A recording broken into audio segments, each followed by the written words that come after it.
Welcome back नाजरीन, रोही Eton में आपको खुश आमदीद कहते हैं। अच्छा जी, बात हो रही थी हमारी मसाइल पर। जी बिल्कुल। मसाइल आपके साथ भी पहले भी डिस्कस हुए हैं कि सबसे पहले तो जो फाइनेंशियल इश्यूज होते हैं दोस्तों के और जो मामला होते हैं काम के हवाले से, वो कुछ थे, उस पर हम वर्किंग कर रहे हैं। उम्मीद है कि इंशाल्लाह जो हमारा लेक्चरशिप जो प्रोग्राम शुरू हो रहा है, जो कैपेसिटी बिल्डिंग हम प्रोग्राम शुरू करने जा रहे हैं, उम्मीद है उससे हम काफ़ी हद तक कवर कर लेंगे। दोस्तों को जो नया लॉ इंट्रोड्यूस होता है, जो तब्दीलियाँ होती हैं, उससे भी जो उनको आशना करेंगे। और इंशाल्लाह जो रिवीजन होती है एक तरह से नौजवान दोस्तों की, वो लेक्चर्स के जरिए हम उनके कानून की रिवीजन करेंगे, ताकि जो उनके प्रोफेशनल मामला आते हैं उसकी हद तक जो है ना उनके लिए फ़ायदेमंद ये साबित होगा इंशाल्लाह। और आगे बहुत सारे दोस्त नौजवान हमारे सिविल जजेस की तैयारी भी करते हैं, प्रोसिक्यूशन साइड के लिए या डिफरेंट डिपार्टमेंट्स में जो सीट्स वगैरह निकलती रहती हैं लीगल एडवाइजर्स की, तो वहाँ अप्लाई करते हैं, तो उसमें भी उनको ये फ़ायदेमंद होगा प्रोग्राम, क्योंकि कानून मुसलसल रिवाइज होता रहेगा, उनके लिए भी फ़ायदेमंद है। जो फाइनेंशियल इश्यूज हैं उस पर हम कोशिश कर रहे हैं कि नौजवान दोस्तों के लिए कि लोकल कमीशंस हम उनको मुकर्रर करवा के दें, उसकी लिस्टें हम तैयार करवा रहे हैं। उसके अलावा स्टेट काउंसिल जो है बेसिक चीज़, जो जिस पे मेरा फोकस ज़्यादा है, और मेरे सदर साहब ने भी मुझे इस पर बड़ा इख्तियार दिया, उन्होंने जो है ना बड़ा अप्रिशिएट भी किया इस चीज़ को कि, और सेशन जज साहब से हमारे इस हवाले से डिस्कशन हुई है, उन्होंने कहा आप हमें लिस्टें बना के दें नौजवान दोस्तों को। जो सरकारी खर्चे पर जो केसेस होते हैं, यानी कि उसमें सूरत इस तरह से होती है कि जो बहुत सारे लोग होते हैं जो फीसें अफोर्ड नहीं कर सकते वुकला के, उनको सरकारी खर्चे पर वकील प्रोवाइड किए जाते हैं, उनको हम स्टेट काउंसिल कहते हैं। नौजवान दोस्तों के लिए तजर्बा भी इससे हासिल होता है, और उनके फाइनेंशियल इश्यूज भी ज़ाहिर सी बात है सॉल्व होते हैं, और जो हमारे क्लाइंट्स होते हैं उनके लिए भी फ़ायदेमंद होते हैं कि चलें जो अफोर्ड नहीं करते उनका गुजारा हो जाता है, चलें उनके लिए भी रिलीफ की सूरत हाल बन जाती है। तो इस पर भी हम कोशिश कर रहे हैं, वर्किंग कर रहे हैं। बाकी जो है विद द टाइम है, इस पर जो टाइम जो लगेगा थोड़ा सा, कोशिश अपनी तरफ से हम पूरी कर रहे हैं। सही, चलिए मजीद भी आपसे जानते हैं। अच्छा, जिस तरह अभी हम क्राइम के हवाले से बात कर रहे हैं कि दिन ब दिन जो है जिस तरह हालात बिगड़ रहे हैं, क्राइम की शरह में भी इजाफा होता जा रहा है, स्ट्रीट क्राइम्स भी बढ़ते जा रहे हैं, घर में चोरी डकैती की वारदात भी जो है वो उसमें भी दिन ब दिन इजाफा होता जा रहा है। क्या कहना चाहेंगे इस बारे में? अगर आप ये जो साल अब शुरू हुआ है 2023, इसका कल ही हमने डाटा के एनालिसिस में कर रहा था जो पुलिस के दादोशुमार थे, तो उसमें जो अदम बर्दाश्त के हवाले से वाक़यात हैं, लड़ाई झगड़े, कत्ल व गारतगरी, उसमें बड़ा इजाफा हुआ है। इस एक महीने में मुल्तान जो एक ज़िला है साउथ पंजाब का अहम, बड़ा पढ़े लिखे लोग यहाँ पर आबाद हैं, उसके बावजूद जो 8 अफराद हैं ये बाकायदा जो है कत्ल हुए हैं, यहाँ पर गोलियां मारकर कत्ल किया गया उनको। और इसी तरीके से 23 अफराद जो हैं वो मुख्तलिफ वाक़यात में फायरिंग से ज़ख्मी हुए हैं। जो डंडे सोटों की लड़ाई होती है वो एक अलग चीज़ है, यहाँ पे फायरिंग हो उसको एक हीनियस क्राइम की वो शक्ल इख्तियार कर जाता है। तो 23 अफराद ज़ख्मी हुए हैं। तो अगर इसके हिसाब से जब डकैती, चोरी, राहज़नी, इन वारदातों को देखें तो ये भी एक बड़ा ग्राफ बढ़ा है। पुलिस हुकाम अभी CP मुल्तान है, उन्होंने नया चार्ज संभाला है, उनका भी यही कहना है कि जी महंगाई है, हम लॉ एंड ऑर्डर बेहतर करने की कोशिश करेंगे, मुकदमा दर्ज करेंगे। लेकिन जो भी अफसर आता है जाहिर बात है वो एक नई पॉलिसी लेकर आता है, जिससे वो एक तसलसल जो है वो डिस्टर्ब होता है। लेकिन जो डाकू हैं उनका अफसरान के बदलने या ना बदलने से उनका तसलसल तो नहीं टूटता ना जी। उनकी पॉलिसी मुल्तान में तो कम अज़ कम सेम है कि वो सरेआम वारदातें कर रहे हैं। 1000 से ज़ायद वारदातें हैं जो ये इस एक माह के दौरान रिपोर्ट हो चुकी हैं बाकायदा। जो जिनके मुकदमा दर्ज नहीं करती पुलिस वो एक अलग है, ये वो हैं जो पुलिस जिसको दर्ज करती है। और आपको पता है, और चौसा भी बैठे हुए हैं, वकील साहब हैं, इनसे बेहतर कौन जानता है कि थाने में जाकर मुकदमे का दर्ज करवाना वो कितना बड़ा एक मसला है। बिल्कुल ऐसे कि आपको कम से कम कोई MNA, MPA, कोई सिफारिश होगी कोई, वरना आप आम आदमी है तो पाकिस्तान में तो आप कम से कम जो है ना जी FIR दर्ज कराना आपके लिए मसला ही है। तो इस वो जो दर्ज हुए हैं वो 1000 से ज़ायद हैं। और उसमें अगर आप देखें ओवरऑल, अगर आप अपने गिरदोनवा नज़र दौड़ाएं सिर्फ कोई भी शहरी, तो आप देखेंगे कि आपके गिरदोनवा कम से कम 5-10 लोग ऐसे आपको मिल जाएंगे जो लुटे हुए होंगे डाकुओं से। पहले ऐसा नहीं होता था। पहले होता था कि बंदा सुनता था कि फलां जगह डकैती हुई जी, वो ये हो गया। लेकिन अब आप अपने इर्द गिर्द दोस्तों में देखेंगे, रिश्तेदारों में देखेंगे, लोग कहेंगे जी मुझसे मोबाइल छीना गया, मुझसे पर्स छीना गया, मेरी कानों की बालियां उतरवा ली गई, मेरे घर में दाखिल हो गए, मुझसे अपने मोटरसाइकिल नेबर्स छीन में, लिया गया। मतलब हमारे नेबर्स में ही जो है वो चोरी के हुआ कि लोग आए और बाइक को उठा के ले गया, कोई कुछ, मतलब आए दिन हम ये, मतलब एक खौफ व हिरास सा फैल गया है कि लोग। मैं आपको बताऊं इस हवाले से, बिल्कुल इतना खौफ व हरास है कि देखें, मुल्तान को इतना बड़ा कोई बिग सिटी नहीं है। साउथ पंजाब के हवाले से अहमियत कहाँ मिला है, पाकिस्तान में तो शायद 5वें 6ठे नंबर पे बड़ा शहर हो, लेकिन उसके बावजूद अगर आप पिछला जो साल है, साल 2022 देखें, तो सिर्फ जो बाइक्स यहां से चोरी हुई हैं वो 1.25 अरब की हैं। जो ये पुलिस उसको मतलब है जो फिगर्स देती है वो एक राउंड फिगर दे देती है, वो एग्जैक्ट फिगर नहीं देती। अगर एग्जैक्ट फिगर देते तो शायद ये 2 अरब 2.5 अरब से भी क्रॉस कर जाए। बिल्कुल ऐसे ही है। ठीक है जी। हाँ। तो ये जो है ना 1.25 अरब की तो सिर्फ बाइक्स चोरी और डकैती हुई है मुल्तान में एक साल के दौरान। तो ये 125 करोड़ है, तो जाहिर बात है अवाम की जेबों से निकला है। ठीक है जी। वही स्पेयर पार्ट्स की शक्ल में आकर बिक जाता है, कुछ यहाँ खोल के बेच देते हैं, कुछ इलाका वो कहते हैं जी इलाका गैर में चले जाते हैं, लेकिन अवाम जो है वो सफ़र कर रहे हैं। इस हवाले से बरल मैकेनिज्म होना चाहिए, पुलिस को जो निज़ाम है उसमें बेहतरी हर वक्त पाकिस्तान के निज़ाम में तो हर वक्त ही पुलिस के निज़ाम में बेहतरी की ज़रूरत है। तो पुलिस अगर अफसरान से बात करें वो कहते हैं जी हमारे वसाइल नहीं होते, हमारे ये मसाइल हैं, हमारे ये मसाइल हैं। वो अपना एक मसाइल का इशू जो ऑन द रिकॉर्ड तो नहीं बयान करते, ऑफ द रिकॉर्ड तो वो बताते हैं जी हमारे पास नफरी नहीं है। अच्छा, ऑफ द रिकॉर्ड भी बहुत सारी बातें वो भी हिडन ही होती हैं। हाँ जी। तो अभी भी देखे ना, कई थाने ऐसे हैं जहाँ पे 5-5 सिपाही हैं सिर्फ। अब उन 5 सिपाहियों से मुलजिम भी पेश होने हैं, गश्त भी होने हैं, तामीलें भी होनी है, सब चीज़ें होनी है। तो ये एक अजीबो गरीब सा ना एक मसाइल का ना एक ऐसा पहाड़ बनता जा रहा है जिसको गवर्नमेंट लेवल पर बिल्कुल इसको सॉल्व करने के लिए जो अवाम के मसाइल हैं वो तभी दूर होंगे जब वहाँ पे नफरी भी होगी। बिल्कुल एक जनवन बात है। इसलिए जो वो है नफरी है वो भी देनी चाहिए, भर्तियाँ नहीं होनी चाहिए, नौजवानों को रोजगार भी मिलेगा इससे नौजवान तबके को बाकायदा सरकारी नौकरी भी मिलेगी। लेकिन इस हवाले से कोई बाकायदा पॉलिसी या अमनो अमान कह लें शायद हमारी हुकूमतों की प्रायोरिटी नहीं है। हाँ, और फिर हम अगर अपनी मुल्की सियासी सूरत हाल पे बात करें तो इस टाइम तो बहुत ही गंभीर इस टाइम हालत है। हम लोगों की एक अफरा तफरी है, दहशतगर्दी के वाकयात दोबारा से जो है वो स्टार्ट हो गए हैं। बड़ा अफसोसनाक हाँ जी, और लोगों की जानें जा रही हैं। हुकूमत का मुझे लगता है जहाँ जैसे लगता है सो रही है वो अपने ही इक़्तिदार, बस अभी तक वही ब्लेमिंग गेम चल रही है। उसने उसके फलां उसने ये कर दिया, उसने ये कर दिया, उसके होते हुए ये हो गया। मतलब आप किसी पे किस तरह इल्जाम तराशी से बाहर निकलकर सिर्फ मुल्क के बारे में सोच लें। ऐसा ही कि अब तो सोच लें मुल्क के बारे में कि लोगों की जानें जा रही हैं, हम इतने क्राइसिस से गुजर रहे हैं। वफाक है, हाँ, वफाक जो पहले जो हुकूमत में थे उन पर ब्लेम गेम कर रहा है। जो पहले हुकूमत में थे पीटीआई वाले और काफ लीग वाले, वो आज भी हुकूमत में थे तो इल्जामात लगाते थे, आज भी हैं तो इल्जाम लगा रहे हैं। ये सारी चीजें हैं। लेकिन जो आपने एक बड़ी अहम बात की ना जी दहशतगर्दी के वाक़यात, ये बड़ा अफसोसनाक है। सबसे पहले तो हम जो है ना जी पेशावर थाने के जो मजम्मत करते हैं जी, पुलिस लाइन में इतने नमाजी शहीद हुए हैं, पुलिस एहलकार थे, उनके बच्चे थे, वो सारे लॉ इन्फोर्समेंट एजेंसी के लोग हैं।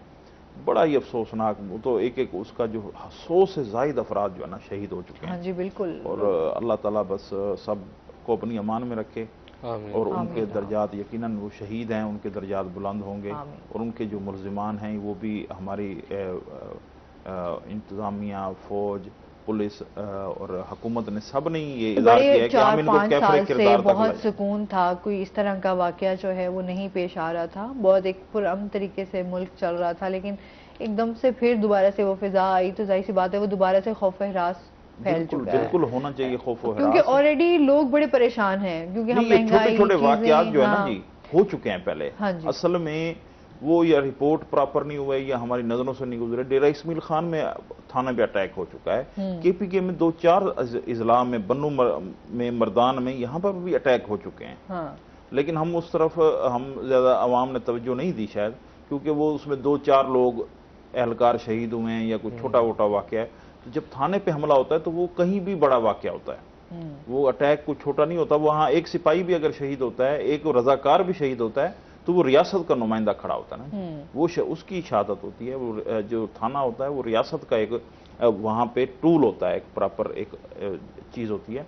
तो इस हवाले से हमने सबको मजम्मत करनी चाहिए दहशतगर्दी की, और उसके साथ साथ हुकूमत से ये कम से कम अपील करनी चाहिए कि इस हवाले से दहशतगर्दों के हवाले से बिल्कुल जो एक पॉलिसी है उसको बनाया जाए और उस पर अमल दरामद भी किया जाए। क्योंकि लास्ट टाइम पॉलिसी तो बनाई गई थी गवर्नमेंट की तरफ से शायद, फिर उस पर सारे कहते रहे जी अमल दरामद नहीं हो रहा, अमल दरामद नहीं हो रहा। तो इस हवाले से पॉलिसी बनानी चाहिए। और उसके बाद ये मियाँ वाली हमारे पंजाब का जो इलाका बनता है जी, वहाँ थाना मक्कड़वाल है, वहाँ पर परसों रात जो है वो दहशतगर्दों ने अटैक कर दिया। पुलिस के जवानों ने जवानमर्दी से मुकाबला किया है।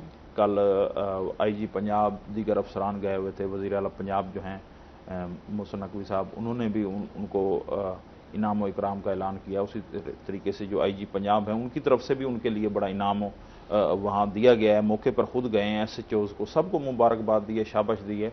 तो ये एक हौसला बढ़ाना था और ये पंजाब पुलिस ने बड़ी जवानमर्दी का मुजाहरा किया है और मक्कड़वाल में जो दहशतगर्दों का हमला पसपा किया है, ये यकीनन ये भी एक मिसाल है कि वहाँ हमारे वो थाने जो बॉर्डर के करीब हैं, क्योंकि मक्कड़वाल जो है वो बिल्कुल KP के बॉर्डर के पास ही है। तो वहाँ से जो अपना जो हमारे वहाँ पर लोग मौजूद हैं वो और एहलकार मौजूद हैं, वो अलर्ट हैं। उन्होंने ये पैगाम दिया है दहशतगर्दों को कि हम झुकने वाले नहीं हैं, हम मुकाबला करेंगे।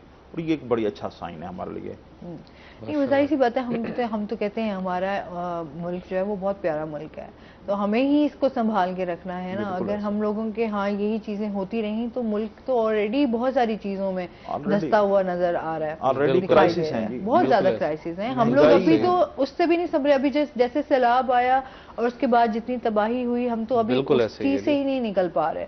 तो उसके बाद जो जिस मुल्क के हालात चल रहे हैं तो वो तो हमारे लिए गुजारा करना भी बहुत मुश्किल हो गया। और अभी मैं आज ही देख रही थी कि बहुत सारे लोग जो हैं वो पाकिस्तान छोड़कर जो है वो बाहर बैरून ममालिक जो हैं वो शिफ्ट हो रहे हैं, कि अपना मुल्क छोड़ने पर लोग जो है वो मजबूर हो गए हैं कि यहाँ पर हमारे मुल्क में हम लोग सेफ नहीं है, हमारी जानें सेफ नहीं है, या हम यहाँ पर हमारा गुजारा या हमारे बच्चों का कोई मुस्तकबिल जो है वो नजर नहीं आ रहा।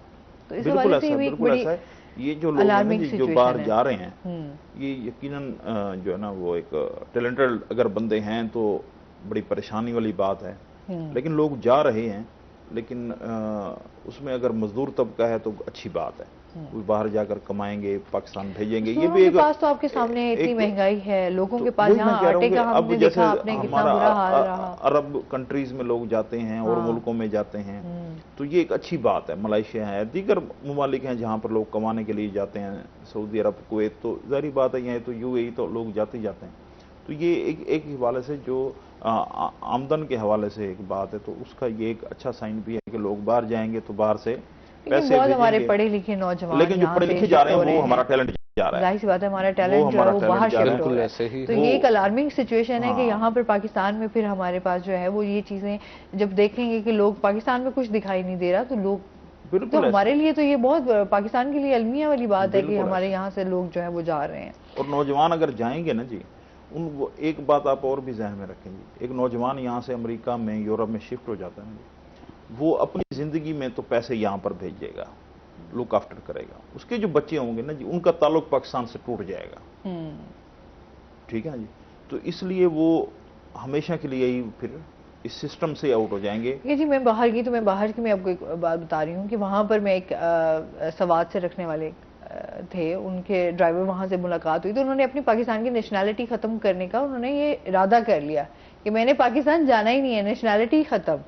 तो पाकिस्तान के जो हालात है, मैं इतनी हैरान हुई कि लोग इतनी संगदिली का भी मुजाहिरा कर सकते हैं कि उन्होंने पाकिस्तान से अपना ताल्लुक खत्म करने का भी इरादा कर लिया फुल, कि मुझे पाकिस्तान की नेशनैलिटी चाहिए ही नहीं। मैं इसमें कुछ ऐड ऑन करता हूँ कि बहुत सारी हमारी जो क्रीम ऑफ द सोसाइटी है, खासतौर पर डॉक्टर्स, इंजीनियर्स और जो प्रोफेसर साहबान है, उनका बड़ी कोशिश है कि जी बाहर हमें नेशनैलिटी मिल जाए, हम फैमिलीज के साथ शिफ्ट हो जाए। बहुत सारे केसेस मैं देख रहा हूँ कि इमिग्रेशन के जो है, इमिग्रेशन के केसेस बहुत ज्यादा इस वक्त बढ़ चुके हैं और लोगों की कोशिश है कि विद फैमिली यहाँ से मूव कर जाए। हाँ। तो इसका नुकसान सबसे ज्यादा ये हो रहा है हमें कि पाकिस्तान के अंदर जो काबिल लोग हैं उनकी शदीद किल्लत पैदा हो रही है। जो काबिल लोग हैं, ज़ाहिर सी बात है जब यहाँ मौजूद ही नहीं तो छोटे छोटे प्रॉब्लम्स ही बहुत बड़ी बड़ी जो है ना परेशानियां बन जाती हैं। अभी भी हमारे बहुत बड़े, जिस तरह पाकिस्तान की अगर हम बात करें तो बहुत बड़े सर्जन हमारे हो गए, वो हमारे यहाँ इंजीनियर्स हैं, हाँ, उसके अलावा इंजीनियर्स हैं, वो बाहर काम कर रहे हैं, तो बाहर के लोगों को ज्यादा फायदा हो रहा है बजाय कि हमारे पाकिस्तान में। बिल्कुल तो ये चीजें इस तरह की हैं कि हाँ तो अभी इस हवाले से भी बात होगी। नाज़रीन, अभी हमने जाना है ब्रेक पे, हमारे साथ रहिएगा।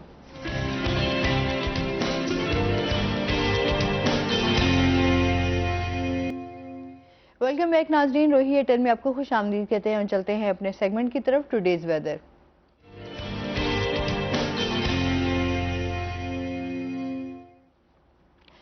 हसन मलिक हमारे साथ मौजूद हैं। हसन से जानते हैं आज दिन भर मौसम कैसा रहेगा, क्या सूरत हाल है? जी आसमां, शहर ओलिया मुल्तान के अगर आज के मौसम की बात की जाए तो मुल्तान के मौसम में नुमाया चेंजेस, तब्दीलियां देखी गई हैं। अगर मुल्तान के दोपहर के औकात में बात की जाए तो मुल्तान में काफी ज्यादा कल से ही काफी ज्यादा तब्दीली की वजह से गर्मी की शिद्दत महसूस होने लगी है। अगर मुल्तान के आज ज्यादा से ज्यादा दर्जा हरारत की बात की जाए तो शहर ओलिया का ज्यादा से ज्यादा दर्जा हरारत 23 डिग्री सेंटीग्रेड तक जाने का इम्कान जाहिर किया जा रहा है। इसी तरह से आज अगर मुल्तान के कम से कम दर्जा हरारत की बात की जाए तो शहर ओलिया का कम से कम दर्जा हरारत 7 डिग्री सेंटीग्रेड पर रिकॉर्ड किया गया है। हवा में नमी के तनासुब को अगर देखा जाए तो आज मुल्तान में हवा में नमी का तनासुब 85% तक रिकॉर्ड किया गया है।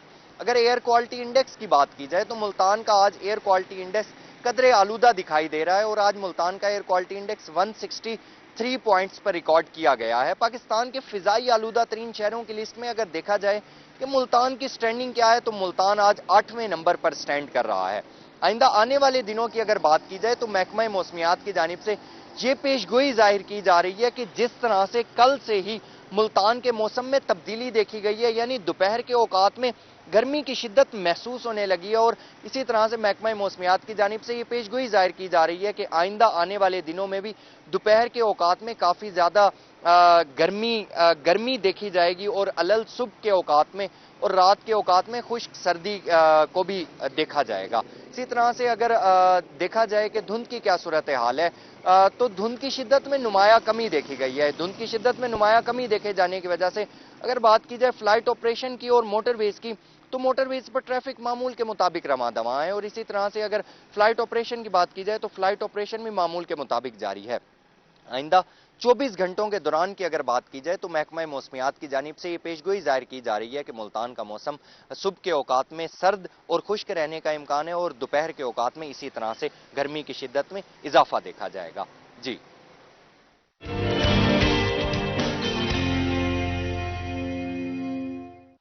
बहुत शुक्रिया हसन मलिक आपका। अच्छा जी, बात हो रही थी जिस तरह हम नौजवानों के मसाइल पे बात कर रहे थे, अभी आप क्या देखते हैं उनको ट्रेनिंग्स की कितनी ज़रूरत है? अभी लाइसेंस के हवाले से भी काफ़ी इश्यूज चल रहे थे। जी, लाइसेंस के हवाले से भी काफ़ी इश्यूज हैं। अब मेरा ख्याल वो काफ़ी हद तक रिजॉल्व हो चुके हैं क्योंकि पाकिस्तान बार काउंसिल ने जो नया क्राइटेरिया सुप्रीम कोर्ट के डायरेक्शन पे जो बनाया है कि लैट जो है वो पहले देंगे, उसके बाद गैट का टेस्ट है जो लॉ LLB कंप्लीट करने के बाद है। गैट के अंदर जो 50% मार्क्स हमारे ज़रूरी हैं और मेरा ख्याल से ये किसी हद तक बेहतर भी है क्योंकि बहुत सारे लोग जो काम नहीं करना चाहते, जो ये हमारा सिर्फ आराम करना चाहते हैं जी, बेसिकली हम उनको कहते हैं नॉन प्रैक्टिशनर्स। सही, नॉन प्रैक्टिशनर्स हम उनको कहते हैं कि वो फिर हम सियासी हवाले से तो असरअंदाज होते हैं लेकिन जो यहाँ पे जो उनके प्रैक्टिस में इंटरेस्टेड नहीं होते, ज़्यादातर दोस्त डिफरेंट किस्म के कारोबार कर रहे होते हैं, तो उनकी रोकथाम के लिए ये ज़रूरी है सही, ताकि फील्ड में प्योरिटी आ जाएगी। इससे काफ़ी हद तक प्योरिटी आ रही है और अल्हम्दुलिल्लाह अब जो है पढ़े लिखे और बड़े अच्छे एक्टिव दोस्त आ रहे हैं। सही। अच्छा, फाइनेंस के हवाले से भी थोड़ी सी बात कर लेते हैं कि आप लोगों के डिस्ट्रिक्ट बार के हवाले से क्या फाइनेंस होता है, कितना बजट मिलता है? बजट हमारा सच कोई ख़ास एलोकेट नहीं होता। हमें जो मुख्तलिफ किस्म के चेक्स हमें आते हैं डिफरेंट हेड्स के तहत, चीफ साहब की तरफ से भी हमें मिल जाता है, जो मिनिस्ट्री ऑफ लॉ की तरफ से भी हमें मिल जाती है इमदाद। उसके बाद जो हमारा जो बेसिक इनकम हमारी जनरेट होती है वो हमारा जो कचहरी का जो पार्किंग स्टैंड है, हमारी कंटीनें हैं और उसके अलावा कचहरी के अंदर जो डिफरेंट किस्म के स्टॉल्स हैं, फोटोस्टेट मशीन्स हैं, चाय वाले हैं, ये छोटे मोटे जो वहाँ पे जो कारोबार कर रहे हैं उनसे हमें जो किराया जनरेट होता है वो बेसिक हमारी इनकम है। सही। और कचहरी के अखराजात भी बहुत ज़्यादा हैं, चूँकि ये पाकिस्तान की तीसरी बड़ी कचहरी है, तो इस हवाले से यहाँ पे काफ़ी सारी चीज़ें हैं यहाँ जो तो भी मैंने पार्किंग के इश्यूज भी हैं, आपको पता है, ट्रैफिक के हवाले से भी बिल्कुल हमारे हैं, बहुत ज्यादा बिल्कुल हैं। मसाइल हैं। अगर हम देखें यहाँ पर तो जब दोपहर का टाइम होता है, क्योंकि कॉलेज भी साथ हैं, स्कूल्स भी हैं, तो उस हवाले से बड़ा बहुत ज्यादा हमें यहाँ पर इसका सामना करना पड़ता है। इस पे जो है हमने वर्किंग की है और इंशाल्लाह उम्मीद है कि जो हमारा एंटी करप्शन गेट हम जिसको कहते हैं एमडीए वाली साइड पर रजा हाल के बिल्कुल साथ, वहाँ पर स्पेस खाली हमारे पास मौजूद है। बिल्डिंग की अप्रूवल हो गई है पार्किंग प्लाजे की, और उम्मीद है कि कुछ ही अरसे में जो है ना जल्दी इसका काम शुरू हो जाएगा। 3 मंजिला पार्किंग प्लाजा है हमारा, ठीक है, गाड़ियों के लिए। वो जैसे ही तैयार होता है, बिल्डिंग डिपार्टमेंट से उसकी अप्रूवल हो चुकी है, फंड्स भी सुनने के मुताबिक रिलीज हो चुके हैं। बल्कि क्योंकि मैंने ये आज से महीना पहले जो है वो ये स्टोरी हमने की भी थी कि आपको जो है फंड्स वगैरह भी मिल चुके हैं, लेकिन अभी देखें फिर काम जो है वो बेसिकली बिल्डिंग डिपार्टमेंट को है, ये हमारे जो है अंडर नहीं आता। ठीक है, स्पेस हमारे अंडर आती है, वो तो सिर्फ उस पर वर्किंग जो है बिल्डिंग डिपार्टमेंट कराएगा सारे मामला जो है। उम्मीद है वो जल्दी काम शुरू हो जाएगा, क्योंकि लास्ट मीटिंग में इस पे हमारी डिस्कशन हुई थी, एग्जीक्यूटिव की जो मीटिंग हुई है, और हमारी कोशिश है कि हम जल्द अज जल्द इस काम को शुरू करवा दें, ताकि जितनी जल्दी ये कंप्लीट होगा। हम भी जो ट्रैफिक के मसले से काफी अफेक्टेड रहते हैं। गाड़ियों का जब लॉक लग जाता है, मोटरसाइकिल निकलने की भी जगह नहीं होती, तो हाई कोर्ट आना और जाना, जाहिर सी बात है हमने केसेस करने हैं, हाई कोर्ट में भी करने हैं। न्यू जुडिशियल कम्प्लेक्स जो है वहाँ पे स्पेशल कोर्ट से हमने वहाँ पे भी जाना है, तो हमें जाती तौर पे हमें बड़ी तंगी होती है। हम खुद भी इस चीज़ से परेशान हैं कि जल्द से जल्द ये काम अगर हो जाता है तो ये रिलीफ आवाम के लिए भी है, हमारे लिए भी उतना ही है इम्पोर्टेंट, जितना आवाम के लिए है उतना ही हमारे लिए भी है ये। सही। अच्छा, और थोड़ा अगर हम तरक्याती कामों की तरफ आए तो अभी उस पर क्या काम हो रहा है? अभी रिसेंटली जो है पिछली एग्जीक्यूटिव ने माशाल्लाह से ताहिर भट्टू ब्लॉक का भी बनाया है, बिल्कुल गेट के साथ, और तकरीबन सारे नए दोस्त ही oblige हुए हैं मेरे इल्म के मुताबिक जिनसे मैं मिला हूँ। उनको अलॉटमेंट हुई है, तकरीबन 222 चैम्बर्स हैं। कल उसका नक्शा वगैरह मिल गया, अब वहाँ पे हमने कंस्ट्रक्शन की इजाज़त भी दे दी है आज, कि जिनका चैम्बर्स निकले हुए जो अलॉटीज़ हैं वो अपने काम शुरू करा सकते हैं चैम्बर्स का, ताकि उनके लिए ये प्रॉब्लम ख़त्म हो। अपने दफ्तर की एक बड़ा ज़रूरत है हमारे नौजवान दोस्तों की कि अपना दफ्तर सेपरेट हो, ताकि अपना काम इंडिपेंडेंटली कर सकें बगैर किसी प्रेशर के, किसी किस्म की परेशानी के। और मज़ीद हमारी कोशिश है कि जो पार्किंग प्लाजा है उसके ऊपर जो अगर स्पेस बनती है तो वहाँ पे भी हम कोशिश कर रहे हैं कि अपने साल में एक ब्लॉक बना दें, लेकिन ये सूरत हाल देखेंगे कि कैसे बनती है, लेकिन हमारी कोशिश है। उसके बाद हमारा जो जुडिशल टावर पे जो काम चल रहा है, सही, माशाल्लाह ये एशिया का जो है सबसे बड़ा जुडिशल कम्प्लेक्स है, 11 मंजिला टावर है, ठीक है, और ग्राउंड से बाहर आ चुका है और उस पर तेज़ी से काम जारी है अल्हम्दुलिल्लाह। उम्मीद है कि जल्दी जो है इस पर जो है ना काम नज़र आना शुरू हो जाएगा। पिछली एग्जीक्यूटिव में इस पर काम शुरू हुआ था और हम भी इसमें कोशिश कर रहे हैं। चीफ साहब से भी मुलाकात हुई, हमारे सदर साहब की, सेक्रेटरी साहब की, नायब सदर साहब की, वहाँ पर भी इसको जो है ना उठाया गया था, और चीफ साहब ने अश्योर कराया कि इस पर जितनी तेज़ी से काम हो सकता है हम उतनी तेज़ी से इसके ऊपर काम करवाएं। और इससे क्या फ़ायदा होगा आवाम को भी और जो वकला हैं? आवाम को बेसिक फ़ायदा ये है कि सारी अदालतें एक जगह पे आ जाएंगी, सही, एक कम्प्लेक्स होगा, सारी अदालतें इधर उधर आना जाना, जाहिर सी बात है ट्रैवलिंग हमारे लिए भी मसला, साहिल के लिए भी मसला, एक जगह पे मौजूद होगी। अब मौजूदा जो सूरत हाल है, चूँकि कचहरी बहुत बड़ी है हमारी माशाल्लाह से, और इसमें तकरीबन 7,500 हमारी एनरोलमेंट है। पाकिस्तान की जब तीसरी बड़ी कचहरी है, साइलिन का प्रेशर भी वैसे ही है। कचहरी बहुत पुरानी बनी हुई है, अहलमद के कमरे, क्लर्कों के कमरे अलहदा हैं, अदालतें अलहदा हैं। वो फिर डिफरेंट ये होता है, डिफरेंस ये रहता है हमारा कि अदालत में अगर कोई काम है और क्लर्क से काम पड़ गया तो वो बिल्कुल साथ नहीं है, वो कहीं और बैठा हुआ है, उससे ज्यादा मुश्किलात का सामना करना पड़ता है। इसमें मजीद भी हम बात करेंगे। नाज़रीन, अभी हमने जाना है ब्रेक पे, हमारे साथ रहिएगा।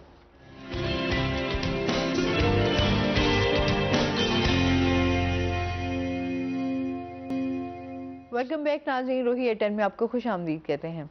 अच्छा, जिस तरह अभी मुल्क के हवाले से सियासी सूरत हाल भी जिस तरह देख रहे हैं, उसी तरह हम देख रहे हैं तबादले भी बहुत तेजी से हो रहे हैं, क्या कहना चाहेंगे इस बारे में? जी बिल्कुल, जब न्यू एडमिनिस्ट्रेशन आती है ना जी, ये तो वो हमेशा से ये एक रहा है कि वो मेन ऑफिसर जो हैं वो चेंज करते हैं। ये लास्ट टाइम जो 2018 का इलेक्शन था ना जी, तो उसमें जो इवन इंस्पेक्टर तक रैंक के लोग थे, उनका रीजन से भी बाहर ट्रांसफर हो गया था। तो जैसे मुल्तान रीजन के कई दोस्त इंस्पेक्टर थे, मुल्तान रीजन से मुराद ये है कि मुल्तान, विहाड़ी, खानेवाल, लोधरा, तो ये रीजन हो गया। तो इनका तबादला डीजी खान कर दिया गया था, किसी का सहीवाल कर दिया गया था, किसी का बहावलपुर कर दिया गया था। इसी तरीके से डीजी खान, बहावलपुर, साहिवाल, पाकपतन और मुख्तलिफ जो वो करीबी एरियाज हैं, वहां से लोग यहाँ ट्रांसफर होकर आए थे। तो ये एक रूटीन मैटर है, ये इलेक्शन से पहले, ये बेसिकली आप इसको इलेक्शन की तैयारी ही समझें। सही, ठीक है ना जी। तो ये उसकी ही चेंजेस हो रही हैं, बतदरीज ही किए जा रहे हैं। आरपीओ तकरीबन पूरे पंजाब के चेंज हो चुके हैं। एडिशनल आईजी जो हैं साउथ के, वो तब्दील हो गए हैं। सबसे पहले तो आईजी साहब खुद चेंज हुए थे, आमिर जुल्फ़िकार थे, अब नए आ गए हैं। इसी तरीके से जो अपना डॉक्टर साहब उस्मान साहब आए हैं, तो उनके बाद एडिशनल आईजी साहबान चेंज हुए हैं। तो क्योंकि मेन साउथ में ये आईजी की हैसियत रखते हैं जो एडिशनल आईजी साउथ पंजाब हैं, तो उस वक्त साहबजादा शहजाद सुल्तान वो भी चेंज हो गए हैं, अब यहाँ पर नए आ गए हैं। इसी तरीके से डीजी खान, बहावलपुर, साहिवाल, सरगोदा, मुल्तान, इनके आरपीओज भी चेंज हो चुके हैं। सीपीओ मुल्तान भी चेंज हो चुके हैं। अब अगला मरला शायद जो है ना वो कोई डीपीओज का आए। अच्छा, इसी तरीके से कमिश्नर साहबान भी चेंज हुए हैं। कई जिला के डीसी साहबान भी चेंज हो चुके हैं। एसी साहबान के भी ट्रांसफर हो गए हैं। तो ये मेरे ख्याल से जो लास्ट टाइम वाली प्रैक्टिस इलेक्शन कमीशन की थी, वो इंस्पेक्टर रैंक तक थी। वो सिर्फ इसलिए किया जाता है कि वो इन्फ्लुएंस ना कर सके। मैं मुल्तान का रिहायशी हूँ, मुल्तान में मैं पला बड़ा हूँ, यहीं नौकरी कर रहा हूँ, मैं इंस्पेक्टर हूँ, किसी न किसी सियासी वाबस्तगी की बुनियाद पर मैं किसी को सपोर्ट कर सकता हूँ। तो वो जो एक शाइबा होता है, उसको हटाने के लिए ये बेसिकली इलेक्शन कमीशन ट्रांसफर करवाता है। सही। तो लास्ट टाइम भी यही हुआ था, अब भी यही हो रहा है। ये एक रूटीन की प्रैक्टिस है कि, लेकिन क्योंकि 5 साल बाद होती है तो हमारे जहन से उतर जाती है कि भाई ये इतने यकदम इतने ट्रांसफर हो रहे हैं जी, क्यों हो रहे हैं, इसके क्या मकासद हैं।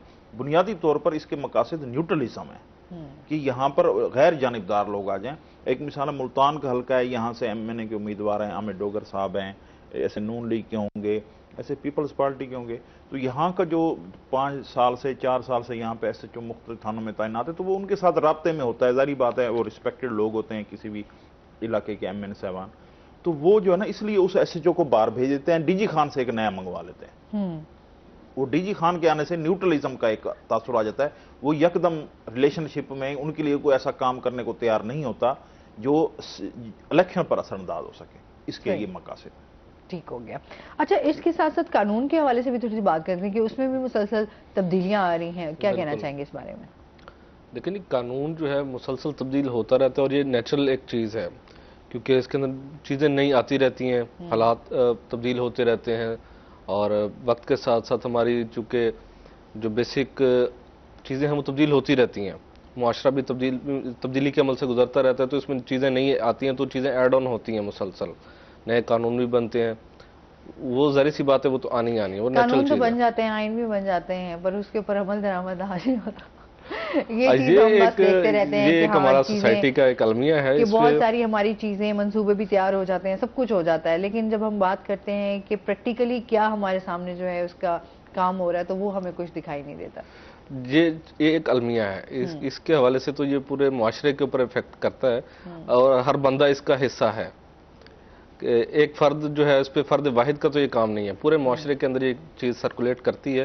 लेकिन हमारी कोशिश यही है कि हम मुल्तान के अंदर जो है अपनी तरफ से पूरी कोशिश करें कि कानून की अमलदारी जो है हमारी तरफ से जो है, सेशन जज साहब से मुलाकात हुई है और जो डिफरेंट किस्म की चीज़ें हमने उनके साथ डिस्कस की हैं कि उसमें रिलीफ हमारा सबसे ऊपर रहा है कि जी हमें रिलीफ जो है, जो बनता हुआ रिलीफ है, जो कानून के दायरे के अंदर है, ताकि लोगों को इंसाफ मिलता हुआ नजर आए। हमारी पूरी कोशिश है और हमारे सदर साहब इस हवाले से बड़े एक्टिव हैं माशाल्लाह से, और सेक्रेटरी साहब भी पूरे एफर्ट्स कर रहे हैं इस हवाले से, और पूरी कैबिनेट उनके साथ एक पेज पर है इस हवाले से कि हमारी कोशिश है कि जो नया कानून आता है या जो पुराने भी हैं, मतलब जो लोगों को रिलीफ मिलना चाहिए, उनको इंसाफ मिलता हुआ नजर आना चाहिए ताकि उनका एतमाद बहाल हो। अच्छा, जिस तरह अभी क्राइम की बात कर रहे थे मदर साहब, आप समझ रहे हैं कि यहाँ पर जो उसकी रोकथाम के लिए कोई इक़दाम किए जा रहे हैं, कोई कानून नाफिज किया जा रहा है, कुछ इसके ऊपर काम हो रहा है या नहीं? जो पुलिस रूल्स है ना जी, वो तो 1861 के हैं शायद। बिल्कुल ऐसे ही जी। पुलिस रूल्स जो हैं वो 1861 के हैं और आज तक वही चल रहे हैं। 2002 में एक पुलिस ऑर्डर आया था, तो वो भी अमल दरामद नहीं हो सका, सिर्फ एक लाहौर तक इसका अमल दरामद। वो भी एक उसके स्पेसिफिक ये कि ये ऑपरेशन डिवीजन है, ये इन्वेस्टिगेशन डिवीजन है। उनकी कैप्स चेंज कर दी गई, वो और वो सिर्फ लाहौर तक ही रहा। वो मुल्तान तक या डीजी खान तक तो उसने क्या पहुंचना था, वो तो लाहौर से बाहर निकल के गुजरांवाले भी नहीं पहुंचा। सही। ठीक है। हाँ। तो वो एक है यहाँ पे जो कवानीन है वो बड़े फरसुदा है। आपको कवानीन को तब्दील करना पड़ेगा, नई जो कानून साजी है वो करनी पड़ेगी, और ये काम पार्लियामेंटेरियंस का है। ये काम किसी सहाफ़ी का नहीं है, ये काम किसी वकील का नहीं है, ये काम किसी जज का नहीं है, ये काम किसी भी कम्युनिटी का नहीं है, सिर्फ और सिर्फ हमारे पार्लियामेंटेरियंस का है। लेकिन मसला ये है कि हमारे पार्लियामेंटेरियंस तो वो तो कहते हैं जी सड़कें बनवाने के चक्कर में पड़े होते हैं, भाई यहाँ से कोई फंड मिल जाएंगे, चलो कोई अच्छा, निकल आएंगे। अच्छा, फिर वो फंड्स ले भी लेते हैं तो वो फंड्स दिखाई भी नहीं देते ना, वो फंड्स हमें हमेशा तो, मैं एक बात करती हूँ कि हमेशा फंड्स का जब भी नाम लिया जाता है तो सवालिया निशान हमारे पास आता है कि वो फंड्स कहाँ गए। सैलाब के लिए जी बहुत सारे लोगों की हेल्प की गई, आज भी सैलाब से मुतासरा लोग हैं वो सड़कों पर ही हैं, उनके घर नहीं बन सके, लोग ऐसे ही बैठे हैं कि कोई आएगा, कोई हुकूमत की तरफ से हमें मदद मिलेगी, कोई फंड्स मिलेंगे, लेकिन कहाँ जो लोग अपनी मदद आपके तहत पहुंचे वो मतलब कोई नामो निशान ही नहीं बचता। बिल्कुल ऐसा है। लेकिन इसमें जहां सैलाब की आप बात कर रही हैं ना जी, उसमें जिम्मेवार डिस्ट्रिक्ट एडमिनिस्ट्रेशन है, वो थ्रू डिस्ट्रिक्ट एडमिनिस्ट्रेशन डिस्ट्रीब्यूट होता है। अगर किसी जिले में ये प्रॉब्लम है तो डीसी जिम्मेदार है, उस एरिया का कमिश्नर जिम्मेदार है, वो एमएनए के थ्रू या एमपीए के थ्रू वो फंड्स नहीं आते, कभी भी नहीं आते ये। लेकिन हम वही मसला है ना, असल में पाकिस्तान में प्रॉब्लम यह है कि अवाम सियासतदानों से बहुत ज्यादा एक्सपेक्ट करती है आउट ऑफ द वे, जबकि सियासतदान जो है वो कुछ आउटपुट देने के लिए तैयार नहीं है। वो जो अपनी बेसिक जो उसकी ड्यूटी है कानून साजी करना वो पूरी नहीं कर पा रहा। बिल्कुल ऐसे ही है। वो ऐसे ना बिल्कुल ऐसे ही है। यही सबसे बड़ा प्रॉब्लम है। ये जो रिलीफ देना है ये काम एमएनए का नहीं है, ना ही एमएनए को इसके फंड्स कभी दिए गए हैं, तारीख में कभी नहीं मिले। ये फंड्स आते हैं डिस्ट्रिक्ट एडमिनिस्ट्रेशन के पास, वो बजरिया असिस्टेंट कमिश्नर, बजरिया तहसीलदार, बजरिया पटवारी, ये एक तसलसल है जो लेकिन आप उनके उनमें है। जाए ना हल्कों में तो लोग उन्हीं से उम्मीदें लगा के बैठे होते हैं ना। वही मैं कह रहा हूँ ना कि असल में हम अब सड़क बनवानी है ना, कि यार ये यही करेंगे, हमारे हल्के के हैं, ये हमारे बड़े हैं, या हम इनको वोट देते हैं, यही हमारी मदद करेंगे। हमने अपने इलाके की सड़क बनवानी है तो हम जाएंगे एमएनए या एमपीए के पास। असूलन हमें एसी और डीसी के पास जाना चाहिए। हमें इसका इदराक नहीं है बुनियादी तौर पे हमारे लोगों को। लेकिन वहाँ के लोग, यही बात है ना कि यहाँ के लोगों का प्रोटोकॉल इतना है कि एक आम बंदे की पहुंच भी डीसी तक या कमिश्नर तक नहीं पहुंच पाते लोग। बेसिकली पब्लिक सर्वेंट है ये। हाँ, मतलब उस तरीके से कि लोगों को उस चीज पे है ही नहीं कि हमारी सुनी जाएगी और हमारे कोई काम आएगा। सही बात है, प्रायोरिटीज डिफरेंट है ना। तो लोग बात करते हुए डरते हैं कि अगर हम कोई बात करने जाएंगे ये ना हो कुछ हमारे पर उल्टा ही हो जाए, तो बेहतर है। मैं कहता हूँ एक मुजाफाती तहसील में अगर आप असिस्टेंट कमिश्नर को जाके 2, 4, 5 दिन में मिल भी लें, आप बड़े खुश नसीब है। सही बात है। यहाँ पर असिस्टेंट कमिश्नर को मिल लिया है, मतलब ये हमारे यहाँ पर प्रायोरिटीज चेंज है। यहाँ पर एक वो कहते हैं ना आम बंदे के साथ खड़े होकर उसकी बात सुनना जो है वो लोग गवारा भी नहीं करते। अच्छा जी, बहुत शुक्रिया, बहुत अच्छा लगा आप हमारे शो का हिस्सा बने, तो बहुत शुक्रिया। मज़े साहब, आप कोई मैसेज देना चाहें? जी बिल्कुल, चो साहब ने बड़ी खूबसूरत बात की। कानून सबसे पहले, कानून के दायरे में रहते हुए जिंदगी गुजारें, खुद को अच्छा और जिम्मेदार शहरी साबित करें। जो टैक्सेस आपके बनते हैं गवर्नमेंट को वाजिबुल अदा हैं, मेरे ख्याल से वो आपको खुद जाकर अदा करने चाहिए।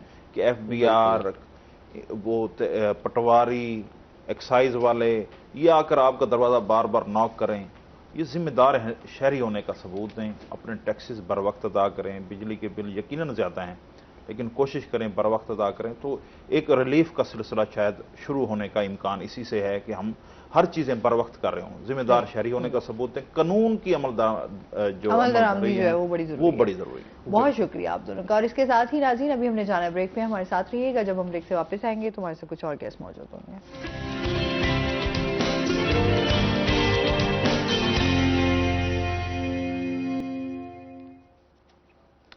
वेलकम बैक नाजरीन, रोही 10 में आपको खुश आमदीद कहते हैं। और ब्रेक के बाद हमारे साथ गेस्ट मौजूद हैं, उनका तारुफ करवा देती हूँ। आज हमारे साथ मौजूद हैं बिलाल शहबाज खान साहब, जो कि साबिक library secretary district bar Multan से हैं। अस्सलाम वालेकुम, कैसे हैं आप? ठीक ठाक हैं? वेलकम कहते हैं अपने शो में आपको। और इसके साथ ही जो हमारे दूसरे गेस्ट हैं वो हैं जी हमारे एडिटर रोही डॉक्टर अमजद बुखारी साहब। अस्सलाम वालेकुम, कैसे हैं आप सर? ठीक ठाक हैं? वेलकम कहते हैं अपने शो में आपको। अच्छा जी, आज हम थोड़ा लाइब्रेरी के हवाले से बात करेंगे। जिस तरह नौजवान वकला को जो है वो किन मसाइल का सामना करना पड़ता है, जिससे जो है वो पहले सेगमेंट में भी बात हो रही थी, उस हवाले से कि लाइब्रेरी में क्या कौन कौन सी बुक्स जो है वहाँ पर मौजूद हैं, लाइब्रेरी के हवाले से क्या मसाइल हैं, और सर से बात होगी हमारी सियासी सूरत हाल पे जो अभी करंट सिचुएशन जो है वो चल रही है। अच्छा, सबसे पहले तो हम डिस्ट्रिक्ट बार की लाइब्रेरी के हवाले से जान लेते हैं ना कि उसकी सूरत हाल कैसी है। जी, डिस्ट्रिक्ट बार एसोसिएशन की जो लाइब्रेरी है वो जो हमारी जो लॉयर्स की लाइब्रेरी होती हैं उसमें तकरीबन सबसे बड़ी है जनूबी पंजाब की।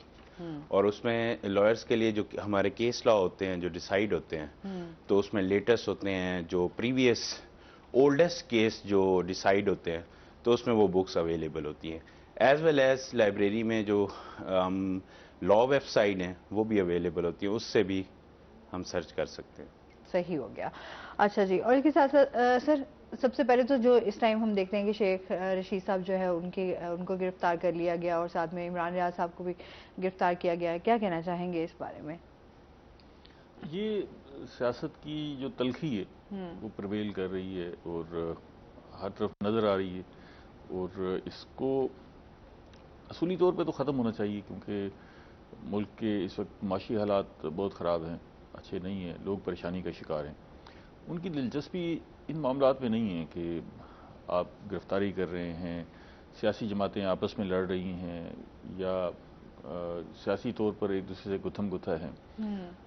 आम आदमी ये तवक्को कर रहे हैं कि सियासी जमातों को इस मौके पर इकट्ठे होकर बैठना चाहिए और जिन मसाइल का शिकार एक आम आदमी है इस मुल्क का जी, उसके मामलात पर गौर करना चाहिए, उसके बारे में सोचना चाहिए, क्योंकि सबसे ज़्यादा जो इस मुल्क के शहरी को मुतासर कर रही है चीज़ वो महंगाई है। महंगाई से एक आम आदमी पिस कर रह गया है। फिर महंगाई के जो असरात हैं वो मज़ीद आगे जाके बेरोज़गारी पर मुरतब हो रहे हैं कि इदारे सनतें बंद हो रही हैं, कारोबार सुकड़ रहे हैं, हाँ। तो लोग जो है बेरोज़गारी का शिकार हो रहे हैं और बेरोज़गारी की वजह से उनको ज़ाहिर है जो छोटा मोटा रोज़गार है वो छिन जाता है, तो महंगाई अपनी जगह पर उनके लिए 2 गुना 3 गुना हो जाती है। तो ये लोग मुश्किलात का शिकार हैं और उनकी तवक्को है कि सियासी जमातें इस वक्त इकट्ठी होकर बैठें। शेख रशीद साहब ने जो गुफ्तगू की, अब ये भी अलमी है कि एक सियासी जमात के जो रहनुमा हैं वो इस वक्त बड़ी तल्ख गुफ्तगू कर रहे हैं और वो जिस पेस पर सियासत को ले जाना चाहते हैं, कॉन्शियसली ये सब कुछ किया जा रहा है, उससे वो चाहते हैं कि तलखी बढ़े, अफरा तफरी पैदा हो, मुल्क में लोग जो है एक दूसरे से गुथम गुथाऊं, क्योंकि जो अब पीटीआई है, अपोजिशन में जो लोग बैठे हुए हैं, उनको ये बात फेवर करती है कि सियासी अफरा तफरी जो है उनको सूट करती है, जबकि हुकूमत में जो लोग बैठे हुए हैं उनकी ख्वाहिश ये है कि मामलात इसी तरह बेहतर अंदाज से चलें और उन्हें कम से कम 1 साल का कुशन मिले जिसमें वो जो आलमी मालियाती इदारे हैं उनके साथ मामलात ठीक करें, उनके साथ मामलात ठीक करके आगे बढ़ें और कहीं ना कहीं से जो मालियाती रिलीफ है वो मिल जाए। कहीं जैसे हमारे ज़र मुबादला के ज़खायर हैं बड़ी तेज़ी से कम हो रहे हैं, उन पर जो दबाव है उसको कम करने के लिए कोशिश कर रहे हैं, कहीं से फंड्स, कहीं से इमदाद, कहीं से कर्ज मिल जाए ताकि ये इस वक्त जो रुपए पर बड़ा शदीद दबाव है ये दबाव कम हो, और रुपए पर दबाव कम होगा तो डेफिनेटली फिर जो महंगाई है उसके असरात भी आहिस्ता आहिस्ता कम होना शुरू हो जाएंगे।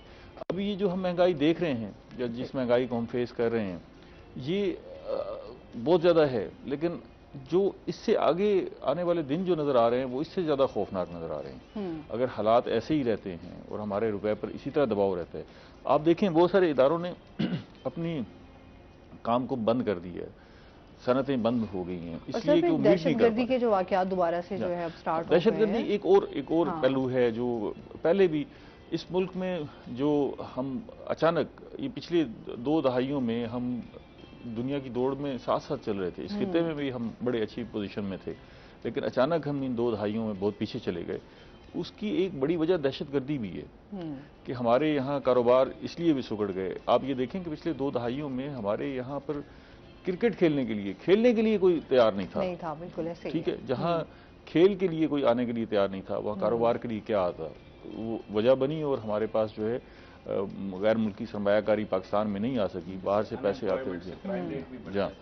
तो अभी हम देखते हैं क्राइम जो है वो दिन ब दिन बढ़ता जा रहे हैं। हाँ, एक कॉलर हमारे साथ है। अस्सलाम वालेकुम। वालेकुम सलाम जी। अब्दुल कयूम है हमारे साथ, क्या कहना चाहेंगे? जी मैं ये बात करता हूँ कि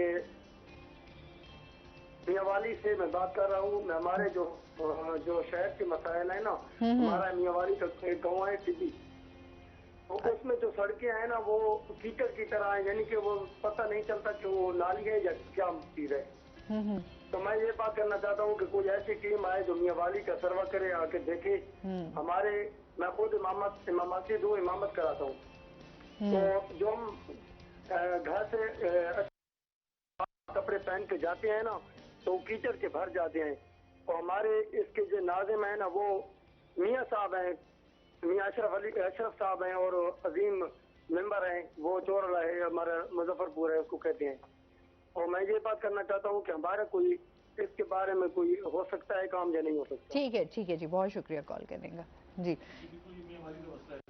एक तो हम अपने मियाँवाली के जो नुमाइंदे हैं फजाज साहब, उनसे भी कहेंगे कि जी इस इलाके का विजिट करके देख लें कि भी वहाँ क्या मसाइल हैं, उनको हाईलाइट करें। दूसरा ये है कि इन्होंने अपने नाजिम का नाम भी लिया, तो ये जिम्मेदारी है। असल एक और भी मसला है, इलेक्शंस भी नहीं, बल्दियाती इलेक्शन नहीं हुए। बल्दियाती इदारे ना होने की वजह से लोगों के जो गली मोहल्लों के छोटे छोटे काम थे, कहीं सड़कें टूटी हुई थी, कहीं गली टूटी हुई थी, कहीं सीवरेज का मसला था, तो ये मसले सारे पीछे चले गए, लोगों के मसले हल नहीं हो सके।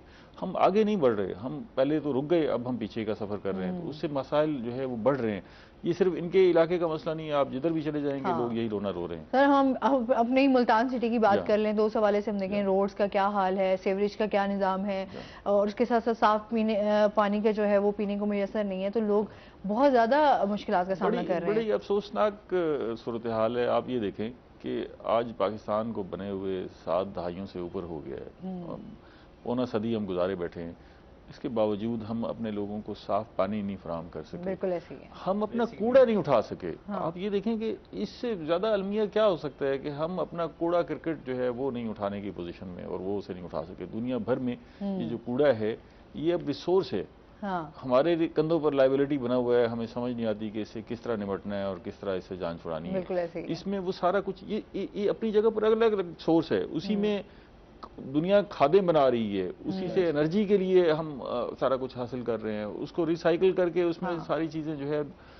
दोबारा ज़रूरियात ज़िंदगी जो है उसे पूरी की जा रही हैं, और हम जगह ढूंढते फिर रहे हैं कि आगे इसको दबाना कहाँ है और इसको जलाना कैसे। अच्छा फिर जला देते हैं। सबसे बड़ी बात तो ये है कि जो गली मोहल्लों की सूरत हाल है ये भी बड़ी खौफनाक है। आप देखें जिस आप गली में चले जाएंगे, हमने शहरों की जो मेन सड़कें थी उनको तो बहाल किया हुआ है, साफ किया हुआ है, लेकिन जो हमारे गली मोहल्ले हैं उनकी हालत बहुत बुरी है, और वहाँ पर जो है मुद्दत से कोई काम शाम नहीं हुए। माजी में जो काम हुए वो भी इस तरह के काम थे कि हमारे यहाँ देखें ना, ये कितनी अफसोसनाक बात है, 100 रुपए का अगर कोई काम है तो उसमें पता लगता है 30-35 रुपए सिर्फ कमीशन की नज़र हो जाते हैं। बिल्कुल ऐसे ही है। ठीक है, और फिर आधे पैसे जाके उस प्रोजेक्ट पे लगते हैं, आधा वो इतना सब स्टैंडर्ड काम होता है कि अभी ठेकेदार गया नहीं होता और वो गली या सड़क जो है उधड़ना शुरू हो जाती है। तो ये मंजर है, ये सारी सियासी जमातों के लिए, मुक़्तदर तबके के लिए, अवाम के लिए चैलेंज है।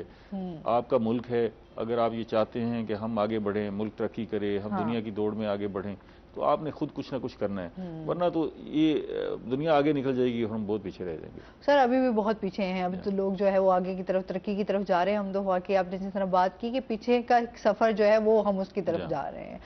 अच्छा जिस तरह अभी ये तो हमारे सियासी सूरत हाल और सियासी मसाइल हैं, आपसे बात करेंगे जिसमें हम अगर यंग लॉयर्स की बात करें तो उनको क्या क्या मसाइल हैं, किन मसाइल का सामना? देखें जी, जैसे कि अनएम्प्लॉयमेंट है हमारे मुल्क में, जॉब्स अपॉर्चुनिटी बहुत कम है। पहले हमारी फील्ड में ऐसे होता था, यंग लर्नर्स आते थे तो डिफरेंट फील्ड्स में जो अपॉर्चुनिटीज आती थी वो उधर मूव कर जाते थे। हर डिपार्टमेंट में सीट्स होती थी, अनाउंस होती थी, उसमें डिफरेंट डिपार्टमेंट में चले जाते थे। अब जो है हमारी फील्ड में वो बर्डन बढ़ता जा रहा है लॉयर्स का, हर साल यंग लॉयर्स आ रहे हैं, अब वो कहीं और मूव नहीं कर पा रहे अनएम्प्लॉयमेंट की वजह से, और इस वजह से जो बर्डन बढ़ रहा है हमारी जो फील्ड में, उस वजह से यंग लॉयर्स को जो है वो ज्यादा फेस करना पड़ रहा है। अच्छा खवातीन के हवाले से भी बात करूंगी, जो खवातीन लॉयर्स हैं उनके क्या मसाइल हैं, उनको कैसे हल किया जा रहा है? जी देखें, अब तो हमारी फील्ड में जो है यके दीगरे जो है वो फीमेल्स लॉयर जो हैं वो अब मेजोरिटी में आ रही हैं। पहले ऐसा नहीं होता था, अब लोग जो हैं इस साइड पे बहुत मूव कर रही हैं। उनके लिए भी हमारी बार्स को चाहिए कि उनके लिए भी ऐसे इकदाम करें कि उनको क्योंकि बीइंग अ फीमेल्स उनको ज़्यादा मुश्किलात का फेस सामना करनी करना पड़ती है, पड़ता है, हाँ। क्योंकि हमारी जो लाइफ है लॉयर्स की वो सोशल लाइफ है, पर वो भी हमारे शाना बशाना चाह रही हैं। अभी इलेक्शंस जो आपके गुजरे उसमें भी माशाल्लाह खवातीन ने जो है वो बड़ा जी जी, जो है वो हमारी भरपूर तरीके से अपना हाँ रोल जी। प्ले किया। अच्छा, इसके साथ साथ अभी अब से ये बताएं कि बहुत सारी, जैसे अभी हम यंग लॉयर्स की बात करते हैं ना, तो वो कहते हैं कि अब बुक्स पढ़ने की बजाय गूगल पे आप चले जाएं तो आपको हर चीज़ अवेलेबल है, तो फिर इतनी मोटी मोटी बुक्स पढ़ने का क्या फायदा है? आप क्या जी कहना जी, चाहेंगे इस बारे में? जैसा कि अब कॉमर्स का दौर है और कंप्यूटराइज दौर है, तो हर बंदा ही शॉर्टकट ढूंढता है। अब देखें, पहले होती थी लाइब्रेरीज, लोग सर्च करते थे, बुक्स पढ़ते थे। आपने देखा होगा सिर्फ लॉयर्स की नहीं, दूसरी जो बुक्स हैं उन पे भी लोग अब कम ही तवज्जो देते हैं। गूगल से सर्च कर ली या दूसरी कोई साइट से सर्च कर ली, तो हमारे भी लॉ साइड हैं, तो वहाँ से लोग प्रेफरेंस करते हैं कि वहाँ इजी टू असेस है। अच्छा, इसके साथ साथ थोड़ी लाइब्रेरी की अहमियत पे भी बात करते हैं कि अब तो बहुत कम हो गया है, हम देखते हैं लाइब्रेरी में लोग बहुत कम जाते हैं, जाते भी हैं तो बहुत हमें ऐसे गिने चुने लोग ही नजर आते हैं। हाँ जी, अभी हमारे मुल्तान में भी गैरिजन लाइब्रेरी बनी है, तो उस लाइब्रेरी देखें, गवर्नमेंट ने एक अपॉर्चुनिटी दी, बहुत अच्छी लाइब्रेरी बनाई है। उसमें अब जो है रुझान ज्यादा हो गया। हमारी गवर्नमेंट को या इदारों को भी चाहिए कि वो फैसिलिटी भी प्रोवाइड करे ना, कि कोई जाए वहाँ, उसको वहाँ फैसिलिटीज मिलें, उसको वहाँ बुक्स अवेलेबल मिलें, तो फिर वो इस चीज को बढ़ाया जा सकता है। तो जो आपकी डिस्ट्रिक्ट बाग की लाइब्रेरी है, इसमें हर तरह की बुक्स अवेलेबल हैं? नहीं नहीं, इसमें मेजोरिटी जो बुक्स हैं हमारे लॉ रेलिवेंट बुक्स हैं, और दूसरे जो बुक्स होती हैं जर्नल, वो बहुत कम है। और अगर जो वहां से बुक हासिल करना चाह रहा हो, उसका क्या तरीकेकार है, कैसे हासिल कर सकता है? ये 2005 में जो है वहाँ बुक्स इशू करना जो है हमने बंद कर दी थी। अच्छा। तो अब वहीं बैठ के स्टडी कर सकते हैं। मतलब वहीं आए और वहीं बैठ के पढ़े। हाँ जी। सही। अच्छा सर, जिस तरह इलेक्शंस के हवाले से भी थोड़ी सी बात करूंगी, आप क्या समझते हैं? अभी कहा जा रहा है कि ये वाले इलेक्शंस भी नहीं होंगे, अगर हम पंजाब की बात करें, कि इनको भी मुलतवी किया जा रहा है। देखिए, हम इलेक्शन को अवॉइड नहीं कर सकते। इलेक्शन तो लामहला होने ही होने हैं, ठीक है। उसमें अब ये पहलू है कि क्या इलेक्शन में ताख़ीर हो सकती है, आइन में क्या प्रोविजन है, गुंजाइश मौजूद है कि हम इलेक्शन को कुछ अर्सा डिले कर सकते हैं।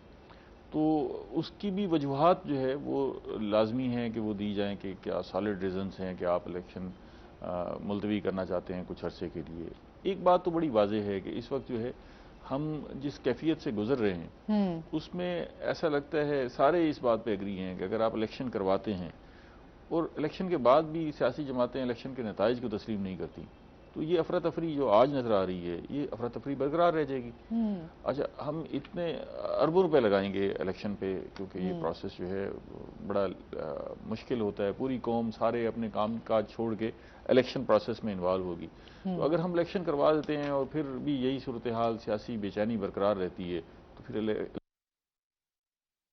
अभी तो चलो एक रास्ता मौजूद है ना, कि इलेक्शन करवा लिए जाए, शायद सूरत हाल बेहतर हो जाए। तो इलेक्शन भी करवा लिए तो फिर ये मुमकिन नहीं होगा कि जी ठीक है, अच्छा ये इलेक्शन हो गए, अब फिर नए इलेक्शन करवाते हैं, 2-4 महीने बाद नए इलेक्शन करवाते हैं, तो फिर ये चॉइस, ये ऑप्शन ख़त्म हो जाएगी। इसलिए ज़रूरी है कि इलेक्शन से पहले वो फ़ज़ा, सियासी फ़ज़ा बनाई जाए, वो सियासी फ़ज़ा हमवार की जाए जिसमें सारी सियासी जमातें मुत्तफ़िक हों कि ये इलेक्शन कमीशन, ये इलेक्शन प्रोसेस, इस पर हमारे सबको इत्तफाक है, इसके ज़रिए से इलेक्शन कराया जाए और इसके जो नताइज हों वो सारी सियासी जमातें कबूल करेंगी। अब आप देखें कराची की सूरत हाल कितनी अफसोसनाक हो गई है। हाँ जी। कि हमने मरदमशुमारी कराई। मरदमशुमारी किसी भी कौम का, किसी भी रियासत के लिए एक बहुत बुनियादी जुज़्व होता है, उसको आगे ले जाने के लिए, प्लानिंग करने के लिए। तो हमने मरदमशुमारी कराई, तो वहाँ सियासी जमातों ने मरदमशुमारी को तस्लीम करने से इनकार कर दिया। आज क्या कैफियत है, उसी मरदमशुमारी को बुनियाद बना के एक सियासी जमात ने बाइकाट कर रखा है, उन्होंने वहाँ पर इलेक्शन में हिस्सा नहीं लिया। तो बल्दियाती इलेक्शन बेमकसद हो जाते हैं अगर कोई सियासी जमात बाहर हो जाए। तो ये सारी सूरत हाल जो है वो मतकाजी है कि हम इसको देखें, और ख़ास तौर पर इस वक्त जो माशी सूरत हाल है, वो मरकज़ में तो माशी सूरत हाल ऐसी हुई है कि हम एक दिन भी हुकूमत के बगैर निज़ाम चलाना अफोर्ड नहीं कर सकते। कि हम तो सर फिर इलेक्शन के लिए भी तो आपको अच्छे खासे जो है वो पैसों की जरूरत पड़ती है पैसों आपको IMF, हमारे पास IMF का वफद मुल्क में बैठा हुआ है, जिससे हमारे एक हफ्ते के लिए मुज़ाकरात हो रहे हैं, पॉलिसी मैटर जो है वो डिस्कस हो रहे हैं। तो इन मुज़ाकरात के नतीजे में हमारा फ्यूचर तय होना है, ठीक है ना जी। हमें ये तयन होना है कि हम किस तरफ जाएंगे। हमें कोई अगर वहाँ से कर्ज, ये जो अगला रिव्यू है ये पूरा होता है, पैसे मिलते हैं, तो फिर बाकी मुल्कों के पास, बाकी इदारों के पास हमने भागना है, वहाँ मिन्नत समाजत करके वहाँ से पैसे लेके आने, सिर्फ इसलिए कि ये जो हालात हमारे पास इस वक्त मौजूद हैं इनको बरकरार रखे जाएं और ये ज़्यादा ख़राब ना हो। तो ऐसे हालात में आप ये देखें कि अगर हम 3-4 महीने के लिए कोई इंटरम सेटअप लेके आ जाते हैं, कोई निगरान हुकूमत लेके आ जाते हैं, तो निगरान हुकूमत से तो कोई मालियाती इदारा बातचीत नहीं करेगा, उनसे तो कोई एग्रीमेंट नहीं करेगा। तो फिर हम 4-5 महीने वेट करेंगे कि फिर यहाँ पर नई हुकूमत आए और फिर वो मुज़ाकरात जाके शुरू करे। इस अरसे में तो हमारी मईशत कहीं पीछे चली जाएगी, शायद उसमें बहाली का कोई आंसर भी बाकी ना रहे। अच्छा, ये अब मुल्की मामला है, कौम का मसला है, ये किसी एक जमात का मसला नहीं। बिल्कुल ऐसे है। ये ऐसा हमें वे आउट ढूंढना चाहिए जिसमें इन सारी सियासी जमातों को बिठाकर, देखिए माजी में भी हमने देखा जब APS का वाकया हुआ था तो दहशतगर्दी बड़ी खौफनाक हुई थी, और उसके बाद भी हमने देखा था कि सारी सियासी जमातें इकट्ठी होकर बैठ गई थी, बशमूल PTI, मुस्लिम लीग नून, पीपल्स पार्टी, एक ही प्लेटफॉर्म पर बैठ गई थी और उन्होंने तय किया था कि ये हमारा कौमी मामला है, अब हमने दहशतगर्दी को पूरी तवानाई के साथ इससे निपटना है। तो आज देखिए एक ये बड़ा वाकया हुआ है दहशतगर्दी का पेशावर। जी बिल्कुल ऐसे ही है, काफी लोगों की जानें चली गई और मियांवाली में थाने पर अटैक हुआ है, बड़ी खौफनाक दहशतगर्दी की सूरत हाल है। उधर माशी सूरत हाल, वो भी दहशतगर्दी वाली सूरत हाल हुई हुई है। तो ऐसे हालात में मैं ये कहता हूँ कि हमें कोई इस वक्त मीडिएटर चाहिए, कोई ऐसा सालिस चाहिए जो आगे बढ़े, और वो उस सालसी की गुंजाइश हमारे यहाँ है। हमारे यहाँ कुछ ऐसे इदारे हैं जो ये सालसी का रोल प्ले कर सकते हैं, तो उनको चाहिए कि वो आगे बढ़े और सियासी जमातों को एक प्लेटफॉर्म पर बिठाएं, ये मंजरनामा सारा सामने उनके रखें और उनकी राय खुलकर आप डिबेट कर लें। 2 दिन 3 दिन आप मुसलसल इस पर बहस कर लें और किसी नतीजे पर पहुँचे, ताकि ये जो देखें, आपकी सियासत, आपकी हुकूमतें तब बनेंगी अगर ये मुल्क रहेगा। अगर आप इस मुल्क को इतना पीछे ले जाएंगे तो फिर ऐसे मुल्क पर किसने आगे हुकूमत करनी है जहाँ पर अगले दिन की रोटी मुयसर ना हो। सही। और सर लोगों का तो भरोसा भी उठ गया ना एक किस्म का। अभी पाकिस्तान को अभी उसमें बात करें तो वो यही कहते हैं कि पाकिस्तान को देखकर तो ऐसा लगता है कि अलार्मिंग सिचुएशन है, बस पाकिस्तान डूब रहा है। कितनी बदकिस्मती की बात है। थोड़ा अर्सा पहले हम गुफ्तगू करते थे कि हम एशियन टाइगर बनने जा रहे हैं, हमारी जो GDP थी, अब आप देखें महंगाई की शरह जो है हमारे यहाँ तकरीबन 25-26% पे पहुंच गई है, जो खदशा है कि 35% पे पहुंच जाएगी। और हमारे ही हमसाया मुल्क में, भारत में ये 5.75% है। अब आप देखें फर्क। सर मैं उसी पे बात करेंगे कि उन्होंने किस तरह अपनी तरक्की को आगे लेकर चले। हम लोग तो हम बहुत ज़्यादा भी बात करें टेक्नोलॉजी के हवाले से तो बहुत पीछे हैं। चलते हैं नाज़रीन पहले अपने सेगमेंट की तरफ, हेल्थ टिप। अच्छा, आज हम बात करने जा रहे हैं सेब के हवाले से। सेब आपको पता है कि एक ऐसा फल है जो बहुत ज़्यादा एक तो सेहत अफ़ज़ा है, बहुत ही ग़िज़ाइयत वाला है। जिस तरह ये आपकी सेहत के लिए बहुत अच्छा है। रोज़ाना एक सेब खाने से आपकी सेहत जो है वो बहुत अच्छी रहती है, आपका स्टमक जो है वो बहुत अच्छा रहता है, आपके दिमाग जो है उसके बड़ा हेल्दी रहता है। इसके साथ साथ इसमें क्या पाया जाता है, इसमें विटामिन C, आयरन और फाइबर जो है वो वाफिर मिकदार में पाया जाता है। बहुत सारे लोगों को जो है अगर हम ख़वातीन की बात करें कि ख़वातीन को किस तरह ये फ़ायदा दे सकता है, तो जो ख़वातीन प्रेग्नेंट होती हैं उनकी प्रेगनेंसी में सेब जो है वो बहुत ज़्यादा फ़ायदेमंद होते हैं। स्पेशली जो हम बात करते हैं अक्सर यहाँ पर होता है कि आपके कलर के हवाले से बहुत ज़्यादा बात होती है, किस तरह आपको ग्लो दे सकता है। तो सेब खाने से जो है आपकी स्किन बहुत अच्छी होती है। और अगर आप एक सेब खा लें और ऊपर से जो है एक गिलास दूध पी लिया जाए तो ये आपकी बहुत ही अच्छा है, एक बेहतरीन ग़िज़ा भी है, एक बेहतरीन डाइट प्लान भी है। जिस तरह अक्सर हम बात करते हैं कि आपने वज़न कम करना है तो उसमें भी आपको मदद देता है, आपके कोलेस्ट्रॉल को जो है बेहतर करने में मदद देता है। जो स्पेशली शुगर के पेशेंट्स हैं, अगर उनकी बात की जाए तो उनके लिए इनका जूस जो है वो फ़ायदेमंद है, लेकिन अगर ज़्यादा वो सेब खाएंगे तो उससे जो है उनकी तबीयत भी बिगड़ सकती है। लेकिन इसको हमेशा जो चीज़ कहते हैं ना, मुतवाज़न ग़िज़ा खानी चाहिए जो आपकी सेहत के लिए बहुत ज़्यादा अच्छी हो। और इसके साथ साथ ये आपको जो है इसके जूसेस भी बनाए जाते हैं, आपके डिज़र्ट्स जो घर में बनाई जाती हैं उसमें भी फ्रूट जो है वो ऐड की जाता है, अचार भी इसका बनाया जाता है, डिफरेंट वेज से जो है ट्रेडिशनल चीज़ें जो है हमारी फलों से भी तैयार होती हैं। हमेशा हम एक बात करते हैं कि फल आपको जो है वो बहुत ज़्यादा, आजकल वैसे हम देखते हैं महंगाई बहुत ज़्यादा है, लेकिन उसके साथ साथ लेकिन फल जो है वो खाने चाहिए।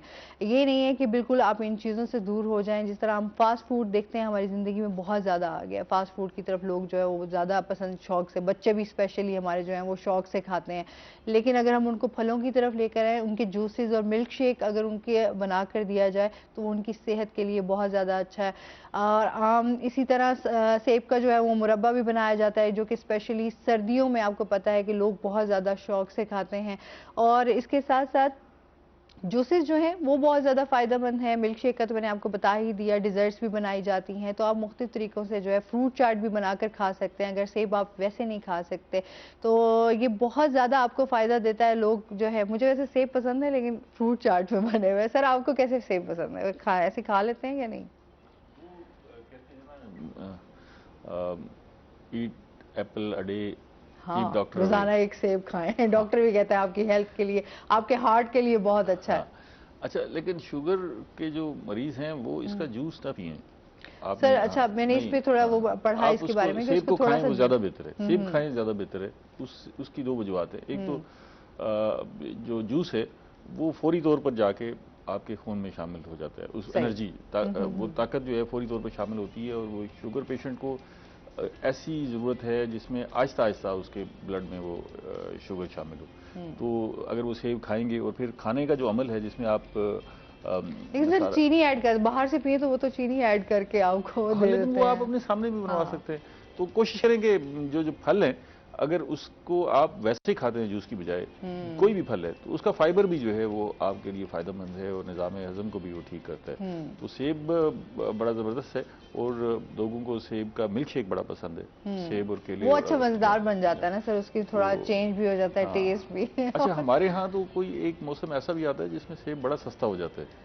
इतना सस्ता हो रहा होता है कि वो टमाटर से भी कम कीमतों में दस्तयाब होता है। सर अभी तो महंगे अब हैं। तो खैर अच्छा बहुत फिर, महंगाई है। अच्छा इनमें वैरायटीज भी होती हैं, आपका या, गोल्डन सेब है या। आपका, और वो जो है सब वो सेब डिफरेंट। जो आता है ना, हाँ। वो सस्ता हो जाता है, 60-70 रुपए किलो में बिकना शुरू हो जाता है। तो हमारे यहाँ क्योंकि लोगों के पास वसाइल नहीं है, गुर्बत है, तो जो भी गरीब लोग हैं जिनके पास इस्तात नहीं है, हाँ। वो ऐसे फल का इंतजार किया करें। जैसे एक वक्त आता है केला बहुत वाफिर आ जाता है और बड़ा सस्ता हो जाता है, तो वो खुद भी केला उस वक्त खाएं, अपने बच्चों को भी खिलाएं। सेब जब सस्ता हो जाता है तो उस वक्त जो है वो अपने जिस्म की जो तवानाई है उसको पूरा करने के लिए सेब खाएं। सारे फल एक मौसम में नीचे आते हैं, तो वो इंतजार कर लिया करें, महंगा ना खरीदें, सस्ता खरीद के खाएं। ये सर अभी हम महंगाई का ही वेट कर रहे हैं, जितने महंगे हो रहे हैं। आपको फल वैसे कितने पसंद है? सेब पसंद है आपको? जी, रूटीन में ही खाते हैं। अब वो बंदे की एक ना हैबिट भी बन जाती है कि बंदा डाइट प्लान ले या कुछ ले, सपोज कुछ बंदा डेली खाता है, तो फिर वो उस दिन ना खाए तो फील होता है कि यार आज मैंने ये चीज़ नहीं खाई। तो सही कहा है सर ने, ये स्टार्ट करें तो उसके बाद जो है वो बंदा यूज टू हो जाता है। हाँ बिल्कुल ऐसे ही, वो अच्छी चीज़ खानी चाहिए हमेशा। फल और सब्जियां जो है आपको फ़ायदा ही देती हैं। इससे मज़ीद भी बात होगी। नाज़रीन अभी हमने जाना है ब्रेक पे, हमारे साथ रहिएगा।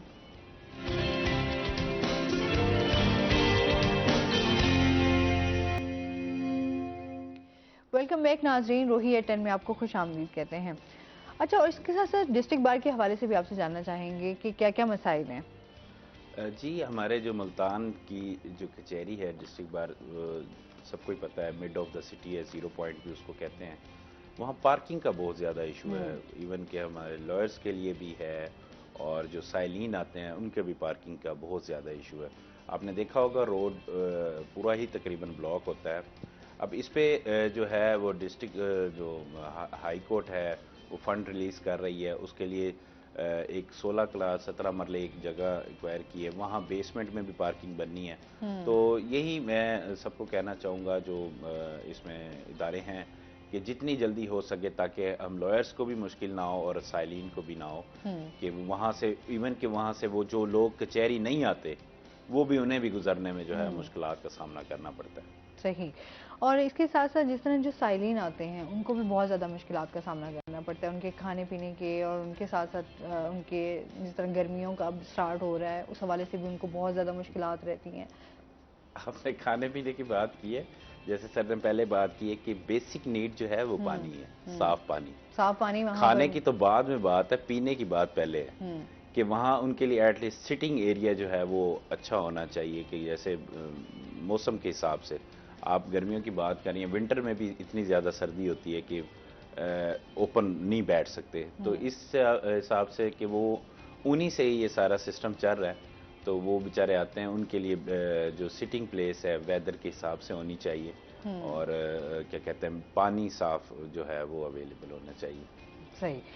अच्छा सर, जिस तरह अभी हम आम बंदे की एक बात कर रहे थे, महंगाई गई, पेट्रोल की कीमतों में, डीजल की कीमतों में इजाफा हुआ, और उसके साथ साथ अभी हम देख रहे हैं कि बाकी चीज़ों में भी जो है इजाफा किया जा रहा है। जब हम दीगर अपनी जो ज़रूरियाती ज़िंदगी की बात करें, क्या कहना चाहेंगे? एक आम बंदा जो है वो बिल्कुल पिसकर रह गया है, क्या हालात होंगे? हम देखते हैं कि हर बंदा जो है वो आपको नफ्सियाती मरीज ही दिखाई देगा, कि लोग डिप्रेशन, एंजाइटी, और इस तरफ अब चिड़चिड़ापन, ये लोगों में अब बहुत ज़्यादा अदम बर्दाश्त जो है वो बहुत ज़्यादा इससे पैदा हो रहा है। देखिए, उसकी वजूहात हैं, अदम बर्दाश्त की भी माशरे में वजूहात हैं। किसी ज़माने तो हमने अदम बर्दाश्त को खुद फ़रोग़ दिया, और फिर अदम बर्दाश्त इस सतह पर चली गई कि हमारे लिए एक बड़ा मसला बन के उभरी। आप देखें कि हम कहीं मगरिब में सफ़र करें या मुल्क से बाहर जाएं, तो अगर दो लोग जो है आपस में जाते हुए भी टकरा गए हैं, तो वो दोनों एक दूसरे से माजरत कर रहे होंगे, तो मामला ख़त्म हो जाता है। ठीक है, तायुन नहीं करने खड़े हो जाते हैं कि ये तुमने कंधा मुझे मारा है, वो कहे कि नहीं तुमने मारा है। ठीक है, दोनों सॉरी करते हैं और एक दूसरे को जो है वो माजरत करके अपने अपने रास्ते पे चले जाते हैं।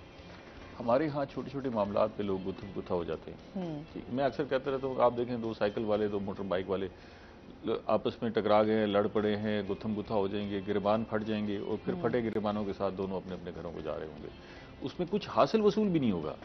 ठीक है, अच्छा, अब आजकल जो अदम बर्दाश्त है उसका सबब जो है वो ये है कि आपको अपनी भूख बर्दाश्त हो जाएगी, लेकिन अगर आपके बच्चे घर में भूखे बैठे हुए हैं, जिनसे आप वादा करके आए हैं कि मैं मजदूरी करने जा रहा हूँ, वापस आऊँगा, आपके लिए आटा लेके आऊँगा, आपके लिए दूध लेके आऊँगा, और फिर हमारे घर खाना बनेगा और फिर हम खाएंगे, तो अगर आप फिर खाली हाथ लौटते हैं और आपको मजदूरी नहीं मिल रही, तो फिर आप देखें फिर आपके अंदर बर्दाश्त का मादा ख़त्म हो जाता है। ठीक है, तो ये बड़ी खौफनाक सूरत हाल है जो इस वक्त सोसाइटी में बन गई है और बनती जा रही है। इसको एड्रेस करने के लिए हमें रिवायती तरीक़ों से बाहर निकलना पड़ेगा। जो हम सोच रहे हैं, मैं तो देखें, बेनज़ीर इनकम सपोर्ट प्रोग्राम एक अच्छा प्रोग्राम है, उसको एहसास का नाम दे दें, जो भी नाम दे दें, ऑलमोस्ट 1 करोड़ लोगों को हम सपोर्ट कर रहे हैं। लेकिन इस वक्त इस ज़रूरत है कि हम राशन के तौर पे लोगों को सपोर्ट करें। हमारी जो बुनियादी राशन की ज़रूरत है, जिसमें आटा है, चीनी है, चावल हैं, दालें हैं, घी है, ये बुनियादी ज़रूरत है, इसके बगैर गुजारा नहीं हो पा रहा। तो ये हमारे पास नादरा का डाटा है, हमें लोगों को राशनिंग कर देनी चाहिए। अगर एक फैमिली के 5 लोग हैं, हम नादरा का डाटा देखते हैं, हम उन्हें मुनासिब निर्खों पर ये महीने का राशन फराहम करें। अच्छा सर, इस तरह की तो अभी जिस तरह इस नाम पे तो काफ़ी फ्रॉड भी किए गया, फिर जब इस तरह के जो प्रोग्राम स्टार्ट किया गया जिसमें बेहतरी तो आई, लोगों बहुत सारे ऐसे लोग भी शामिल हैं जिनको ज़रूरत नहीं है बट वो लाइन में लगे हुए होते हैं। देखिए, फ्रॉड तो होता है हमारे यहाँ, क्योंकि लोगों की मिजाज में बस गया है ना जी, फ्रॉड करना, चक्करबाजी करना। हमने इसी तरह का वक्त गुजारा है। हम आप देखें, सुबह हमारा एक आम आदमी भी, आप ज़रा कैलकुलेट करके देखें, घर से बाहर निकलता है, किसी दोस्त का फ़ोन आ गया है, तो वो पूछता है अभी तुम अभी तक पहुँचे नहीं, देर हो गई है, तो वो कहता है कि बस वो मैं नज़दीक आ गया हूँ। हालांकि वो अगर उससे एक चौक पीछे भी है, तो उसको बता देने में कोई हर्ज नहीं है कि मैं फलां जगह पर हूँ, लेकिन वो कहता है कि बस मैं ये कचहरी चौक पहुंच गया हूँ। जैसे कल मैंने सर बात की थी कि हमारे यहाँ जो है लोगों के बारे में जो एक बाहर एक राय कायम होगी, वो ये कि पाकिस्तानी बड़े जुगाड़ हम 15-20 जुगाड़ी है, दिन के 15-20 मतलब झूठ जो है ना, हाँ। बिला मकसद बोलते हैं, इनका कोई मकसद भी नहीं होता। ठीक है ना, हम आदी हो गए ना गलत। हमारे यहाँ ये बड़ा अलमिया है कि हर आदमी के 2 चेहरे हैं, एक जो सामने नजर आ रहा है आपसे बात कर रहा है, पीछे उस बैकग्राउंड में उसकी अपने ऑब्जेक्टिव चल रहे होते हैं, वो आपसे बात कर रहा है, उसके इनमें क्या मकासद हैं, आपसे वो क्या चाहता है, फ्यूचर में क्या प्लान कर रहा है, वो अपनी प्लानिंग उसके ज़हन में पीछे। तो ये हमें ये जो दो अमली है इसको ख़त्म करके आगे बढ़ना है। ये हम देखें, हम कोई भी स्कीम लॉन्च नहीं कर सकते जहाँ से बात शुरू हुई थी कि जो भी हम लॉन्च करते हैं, कोई सपोर्ट फ्राहम करना शुरू करते हैं तो उसमें ऐसे लोग भी शामिल हो जाते हैं जिनकी ज़रूरत नहीं है। जिनकी ज़रूरत नहीं। अच्छा, किसी ज़माने शहबाज शरीफ साहब ने जब वो वज़ीर आला थे तो 2 रुपए की रोटी जो वो स्कीम शुरू की हाँ थी, जी, बिल्कुल। वो बहुत अच्छी स्कीम थी, लेकिन हम बेजा तनकीद करते हैं, हमारी सियासी जमातें में बेजा तनकीद करते हैं। देखें, पकी हुई 2 रुपए की रोटी दस्तयाब थी तंदूर पर, ठीक है, लेकिन गरीब फिर वो रोटी आदमी भी 10 रुपए में 5 रोटियां ले लेता था, 10 रुपए में 5 रोटियां ले लेता था। और अच्छा, उसमें देखिए ना फॉल्ट कहाँ हो रहा था, गाड़ी वाला रुक के 10 रुपए की रोटियां नहीं लेगा उस जगह से, ठीक है ना। मोटर बाइक वाला गरीब आदमी अगर ले रहा है तो कोई हर्ज नहीं है, ठीक है, अगर वो 5-7 ज़्यादा भी ले गए। खराबी ये हुई कि कहीं ना कहीं जो है वो आटा फरोख्त होना शुरू हो गया, आटा जो कोटा मिलता था वो सर फिर उसकी क्वालिटी में भी बहुत कंप्रोमाइज किया ये गया। सारा अभी कुछ भी ठीक still किया जा भी यही सकता है, चीज़ लेकिन हाँ। ये बड़ी अच्छी स्कीम है। हाँ। मेरा ख्याल है कि आज फिर इसकी ज़रूरत है कि आप 5 रुपए की रोटी की स्कीम शुरू करें और वो मैकेनिकल तंदूर लगा दें, ठीक है, जगह जगह लगे हुए हों। देखें, आप 648 रुपए का आटा दे रहे हैं जो जिस स्कीम के तहत दे रहे हैं, वो उस आटे में रोटी 5 रुपए की पड़ती है, ठीक है। अब वो तंदूर वाला उसी आटे के थैले को खरीद कर लेके जा रहा है और तंदूर पर वो रोटी 15 रुपए में बेच रहा है। वो सब्सिडी जो आपने दी है लोगों को, उसका फ़ायदा वो दरमियान में वो बंदा उठा रहा है और 10 रुपए एक रोटी पर जो है वो इजाफी पैसे कमा रहा है। तो ये दोबारा वो स्कीम बड़ी अच्छी थी, क्योंकि इस वक्त हम भूख का शिकार है, हमारे लोगों के पास रोटी नहीं है, तो हमें मैकेनिकल तंदूर लगाने चाहिए और लोगों को जो है ये सस्ती रोटी 5 रुपए की रोटी फराहम करनी चाहिए। और फिर दूसरा जो पहलू है कि हमें राशनिंग करनी चाहिए, ये बड़ा ज़रूरी है। हम राशन कार्ड दोबारा बना दें और राशन कार्ड के ऊपर हम मुनासिब नरखों पर जो है महीने का राशन लोगों को फराहम करें। उससे ये हम स्पोर्ट प्रोग्राम भी बेशक देते रहे, लेकिन उसी में से वो कुछ पैसे जो है वो राशनिंग पर खर्च करें, ताकि देखें वो पैसे लेके जाते हैं, वो एक फैमिली हेड लेके जाता है, सम टाइम वो नशे का आदी है, सम टाइम वो कहीं और जाके खर्च कर देता है, घर में बच्चे फिर भूखे बैठे हुए हैं। तो वो बजाय इसके कि राशन लेके जाएगा तो फिर वो जाहिर है सबको राशन दस्तयाब होगा। तो मेरा ख्याल है कि राशनिंग के निज़ाम को दोबारा शुरू करना चाहिए और सस्ती रोटी स्कीम को दोबारा शुरू करना चाहिए, बड़ा ज़रूरी है। सर, और जो पेट्रोल की कीमतों में इजाफा किया गया, इसके बारे में आप क्या कहना चाहेंगे? ये दोबारा से वापस अपनी एक तो हमारी मजबूरी है, हम IMF के साथ माहिदा कर चुके हैं और हमने लिख के दिया है कि हम इस पे 50 रुपए पेट्रोलियम लेवी लागू करेंगे पेट्रोल के नरखों पर और डीजल पर। फिर हमने ये कहा है कि अगर हमें टैक्सेस दीगर ज़राए से वसूल ना कर सके तो हम GST जो जनरल सेल्स टैक्स है इस पर वो 17% तक ले जाएंगे। तो वो हम लिख के दे चुके हैं, वो हमारी मजबूरी है। अब गवर्नमेंट गौर कर रही है कि मोटर बाइक्स और मोटर रिक्शा चलाने वालों के लिए एक लो ग्रेड जो है पेट्रोल फराहम किया जाए और वो कुछ सस्ते नरखों पर फराहम किया जाए। तो अगर ये हो जाता है तो उससे कम से कम ये जो हमारी मेहनतकश तबका और मजबूर तबका है उसको जो है उसको थोड़ा सा रिलीफ मिल जाएगा। अभी में मजीद भी बात करते हैं नाज़रीन, अभी हमने जाना ब्रेक पे, हमारे साथ रहिएगा।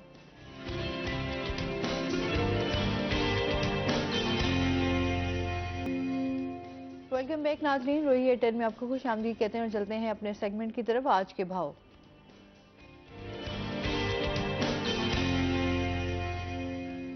शकील सुल्तान हमारे साथ मौजूद हैं। शकील से जानते हैं आज मार्केट में सब्जियों फलों के क्या रेट्स हैं। जी, मुल्तान शहर की सब्जी और फलों की मार्केट में आज के ताज़ा भाव की बात करें तो फलों की कीमतें तो वहीं बरकरार हैं, जबकि सब्जियों की कीमतों में मटर की कीमत में इजाफा देखा गया है। मटर पहले 60 से 80 में फ़रोख्त होता था, मटर इससे बढ़कर 140 रुपये फी किलो के हिसाब से फ़रोख्त होने लगा है। इस हवाले से दुकानदारों का कहना है कि सख्त सर्दी की पड़ने की वजह से मटर की फली को नुकसान पहुंचा है, जिसकी वजह से इसका माल कम आ रहा है और इसकी कीमत में इजाफा देखने को मिला है। अगर आगे ऐसे ही तरीके से धूप निकलती रहती है तो इसका मटर की फसल जो है दोबारा से सही हो सकती है और इसकी कीमत में कमी हो सकती है। उसके साथ दीगर बुनियादी सब्जियों की बात करें जिसमें देसी लहसुन 400 में, अदरक 320 में, जबकि मुख्तलिफ अक़साम के लीमू 160 से 240 में फ़रोख्त हो रहे हैं। बारीक और मोटी हरी मिर्च जो है वो 160 में ही बरकरार है, जबकि शिमला मिर्च 120 में फ़रोख्त हो रही है। इसके साथ दीगर बुनियादी सब्जियां हैं जिसमें टमाटर जो है वो 40 से 60 रुपये फी किलो में। उसके साथ जितनी भी मौसमी सब्जियां हैं जिसमें गाजर, मूली, शलजम, पालक, मेथी जो है वो भी 40 से 60 रुपये फी किलो तक फ़रोख्त हो रही है। इस हवाले से दुकानदारों का कहना है कि मौसमी सब्जियों की जो खरीद है वो खरीद व फरोख्त है जो कम हो गई है, इसलिए भी उनकी कीमतों में खासी कमी देखी जाती है। फलों की बात करें तो फलों में स्ट्रॉबेरी जो है उसकी कीमत में खासी कमी देखने को मिली है। स्ट्रॉबेरी जब आज से 1.5-2 माह पहले मार्केट में आई थी 1200 से 1600 रुपये फी किलो तक फरोख्त हो रही थी, लेकिन अब 600 से 800 रुपये फी किलो तक फरोख्त होने लगी है। मजीद कम हो सकती है आगे, जैसे ही अगर मौसम साफ रहता है तो इसकी फसल सही तरीके से पककर तैयार होगी और स्ट्रॉबेरी की कीमत में कमी देखने को मिलेगी। सुंदरखानी अंगूर 600 रुपये फी किलो में, कंधारी अनार 400 से 500 रुपये फी किलो तक, इसके साथ काला कुल्लू सेब जो है वो 320 रुपये फी किलो में फरोख्त हो रहा है। केले महंगे हुए थे, पिछले 2 हफ्तों से 240 रुपये फी दर्जन तक दस्तयाब हैं। इसके साथ किन्नू जो है 80 से 120 में, लाड़काना अमरूद 160 रुपये फी किलो में, गर्मा और खरबूजा और चीकू और पपीता, ये 3-4 फल हैं जो मार्केट में भी दस्तयाब हैं, जिसमें 200 से 240 रुपये फी किलो तक फरोख्त हो रहे हैं। ओवरऑल अगर देखा जाए तो सब्जियों में कि बुनियादी सब्जियां बहुत ज़्यादा महंगी हैं, मौसमी सब्जियां चूँकि लोकल आ रही हैं इसलिए उनकी कीमत खासी कम है। फल जो हैं वो तो वैसे ही मुल्तान शहर में अरसा दराज से बहुत ज़्यादा कीमती होती हैं, आम शहरियों की पहुंच से हमेशा दूर ही नज़र आते हैं। जी,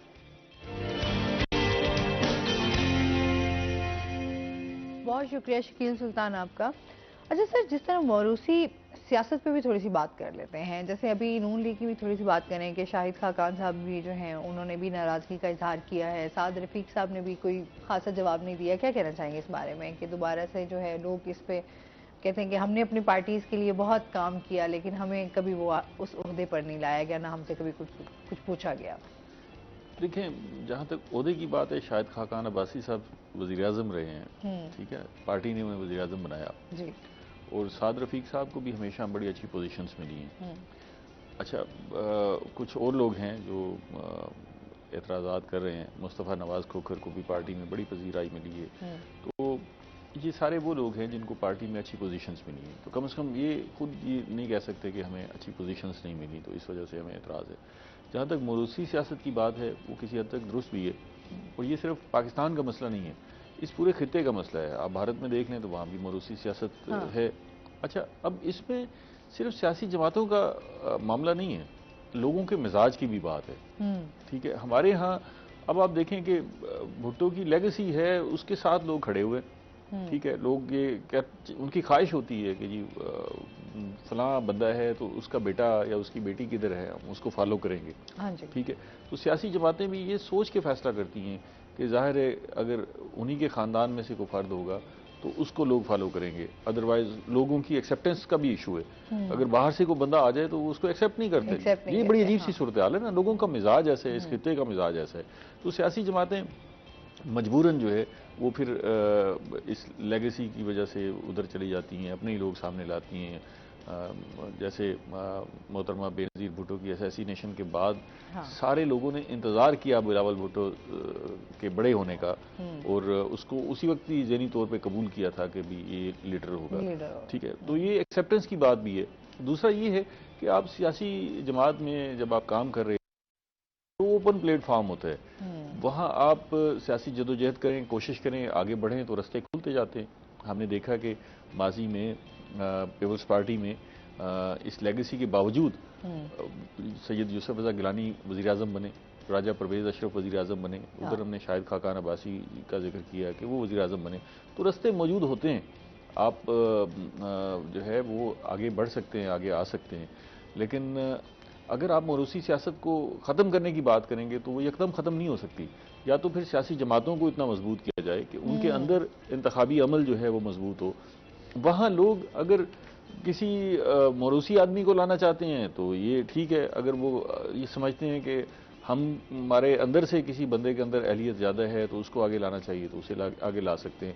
सिर्फ तनकीद बराए तनकीद करना मुनासिब नहीं है कि अगर हम ये कहें कि जी नहीं सियासी जमातों को अपने या सियासी लीडरशिप है उनके अपने ख़ानदानों को पीछे कर देना चाहिए, तो उनको इस बुनियाद पर पीछे कर देना कि जी वो उसका बेटा है या बेटी है, ये मुनासिब नहीं है। तो अगर वो ओपन फोरम है, अब देखें अभी ये मुस्लिम लीग नून की अगर हम बात कर लें जहाँ ये थोड़ी सी सूरत हाल नज़र आ रही है, तो मरियम नवाज शरीफ साहबा ने अपनी अहलियत से साबित की है कि उन्होंने पार्टी के लिए जो वर्क किया, जिस अंदाज से उन्होंने जलसे किए, खिताबात किए, चीज़ों को हैंडल किया, तो उन्होंने अपनी अहलियत से साबित किया कि मैं इस ओहदे के लिए सूटेबल हूँ। अच्छा, वहाँ खिताब तो सारे ही कर रहे होते हैं, भागदौड़ भी सारे कर रहे होते हैं, तो जिस बंदे के अंदर कैपेबिलिटी होती है।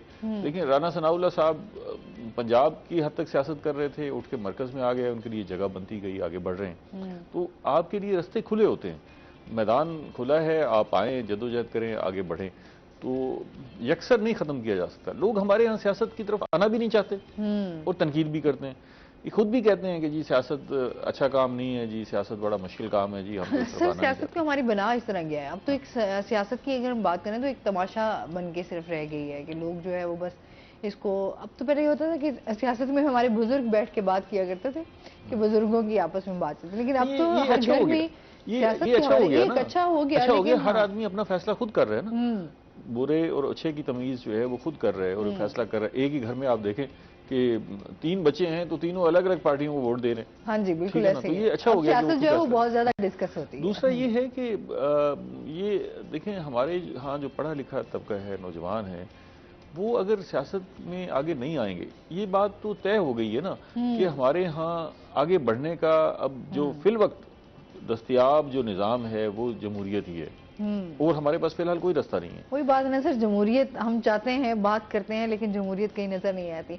अच्छा, इसके साथ आपसे ये भी जानना चाहूंगी, जितने भी नौजवान हमारे इस आपके पेशे के साथ मुंसलिक होना चाहते हैं, आप उन्हें क्या मैसेज देना चाहेंगे, क्या कहना चाहेंगे? जी जी, जैसे कि सर ने बात की है, हमारा तो प्रोफेशन जैसे फाउंडर ऑफ पाकिस्तान जो थे वो कैद आज़म थे, उन्होंने भी सियासत में हिस्सा लिया और इसी तरह ही बड़े बड़े पॉलिटिशियंस देख लें, लॉ अवेयरनेस उन्हें होनी चाहिए और हमारे जो यंग लर्स हैं इन्हें भी सियासत में जो है वो शाना बशाना जो है पार्टिसिपेट करना चाहिए मुल्क की कौम की तरक्की के लिए। सही, बहुत शुक्रिया सर। आप कोई मैसेज देना चाहें? वकीलों के पास तो बड़ा खुला मैदान होता है जी, इनके लिए आगे बढ़ने के बेतहाशा रास्ते हैं, ठीक है, ये आगे बढ़े। वो खास तौर पे नौजवान वकला जो है वो इस तरफ आ रहे हैं, आते ही मायूसी का शिकार हो जाते हैं, हालात देख के, सैचुरेशन देख के मायूसी का शिकार ना हो। वहाँ आगे बढ़ने के बड़े रास्ते हैं, जैसे सियासत में खुला मैदान है, इसी तरह इस प्रोफेशन में भी खुला मैदान है, आपके लिए रास्ते खुले, मेहनत करें, आगे बढ़ें। बहुत शुक्रिया आप दोनों गेस्ट का। और इसके साथ ही नाज़रीन, आज का शो यहीं पर ख़त्म हुआ। अपना बहुत सारा ख्याल रखिएगा, दुआओं में याद रखिएगा। इंशाल्लाह ज़िंदगी ने साथ दिया तो सुबह आपसे फिर मुलाकात होगी नए मेहमानों के साथ, एक नए टॉपिक के साथ, और इसी तरह हंसते रहें, मुस्कुराते रहें। ज़िंदगी में बहुत, मैं कहती हूँ, बहुत मुख्तसर सी है लम्हात जो है, हम कह रहे हैं बहुत ज़्यादा इस टाइम मुश्किल वक्त से गुजर रहे हैं, लेकिन हमें सब्र और हिम्मत के साथ काम लेना है, ताकि लोग, वो कहते हैं ना, एक ही प्लेटफॉर्म पर जो है इकट्ठा होने की ज़रूरत है। सबके साथ मुझे कहते हैं ना, मोहब्बतें, मुस्कुराहटें हमें वापस लाने की ज़रूरत है। बहुत ज़्यादा ज़रूरत है कि हम अपने मुल्क को बचाएं, और इसमें हर बंदा जो अपनी जिम्मेदारी और अपना जो रोल प्ले कर सकता है वो ज़रूर निभाएं। बहुत शुक्रिया, अल्लाह हाफ़िज़।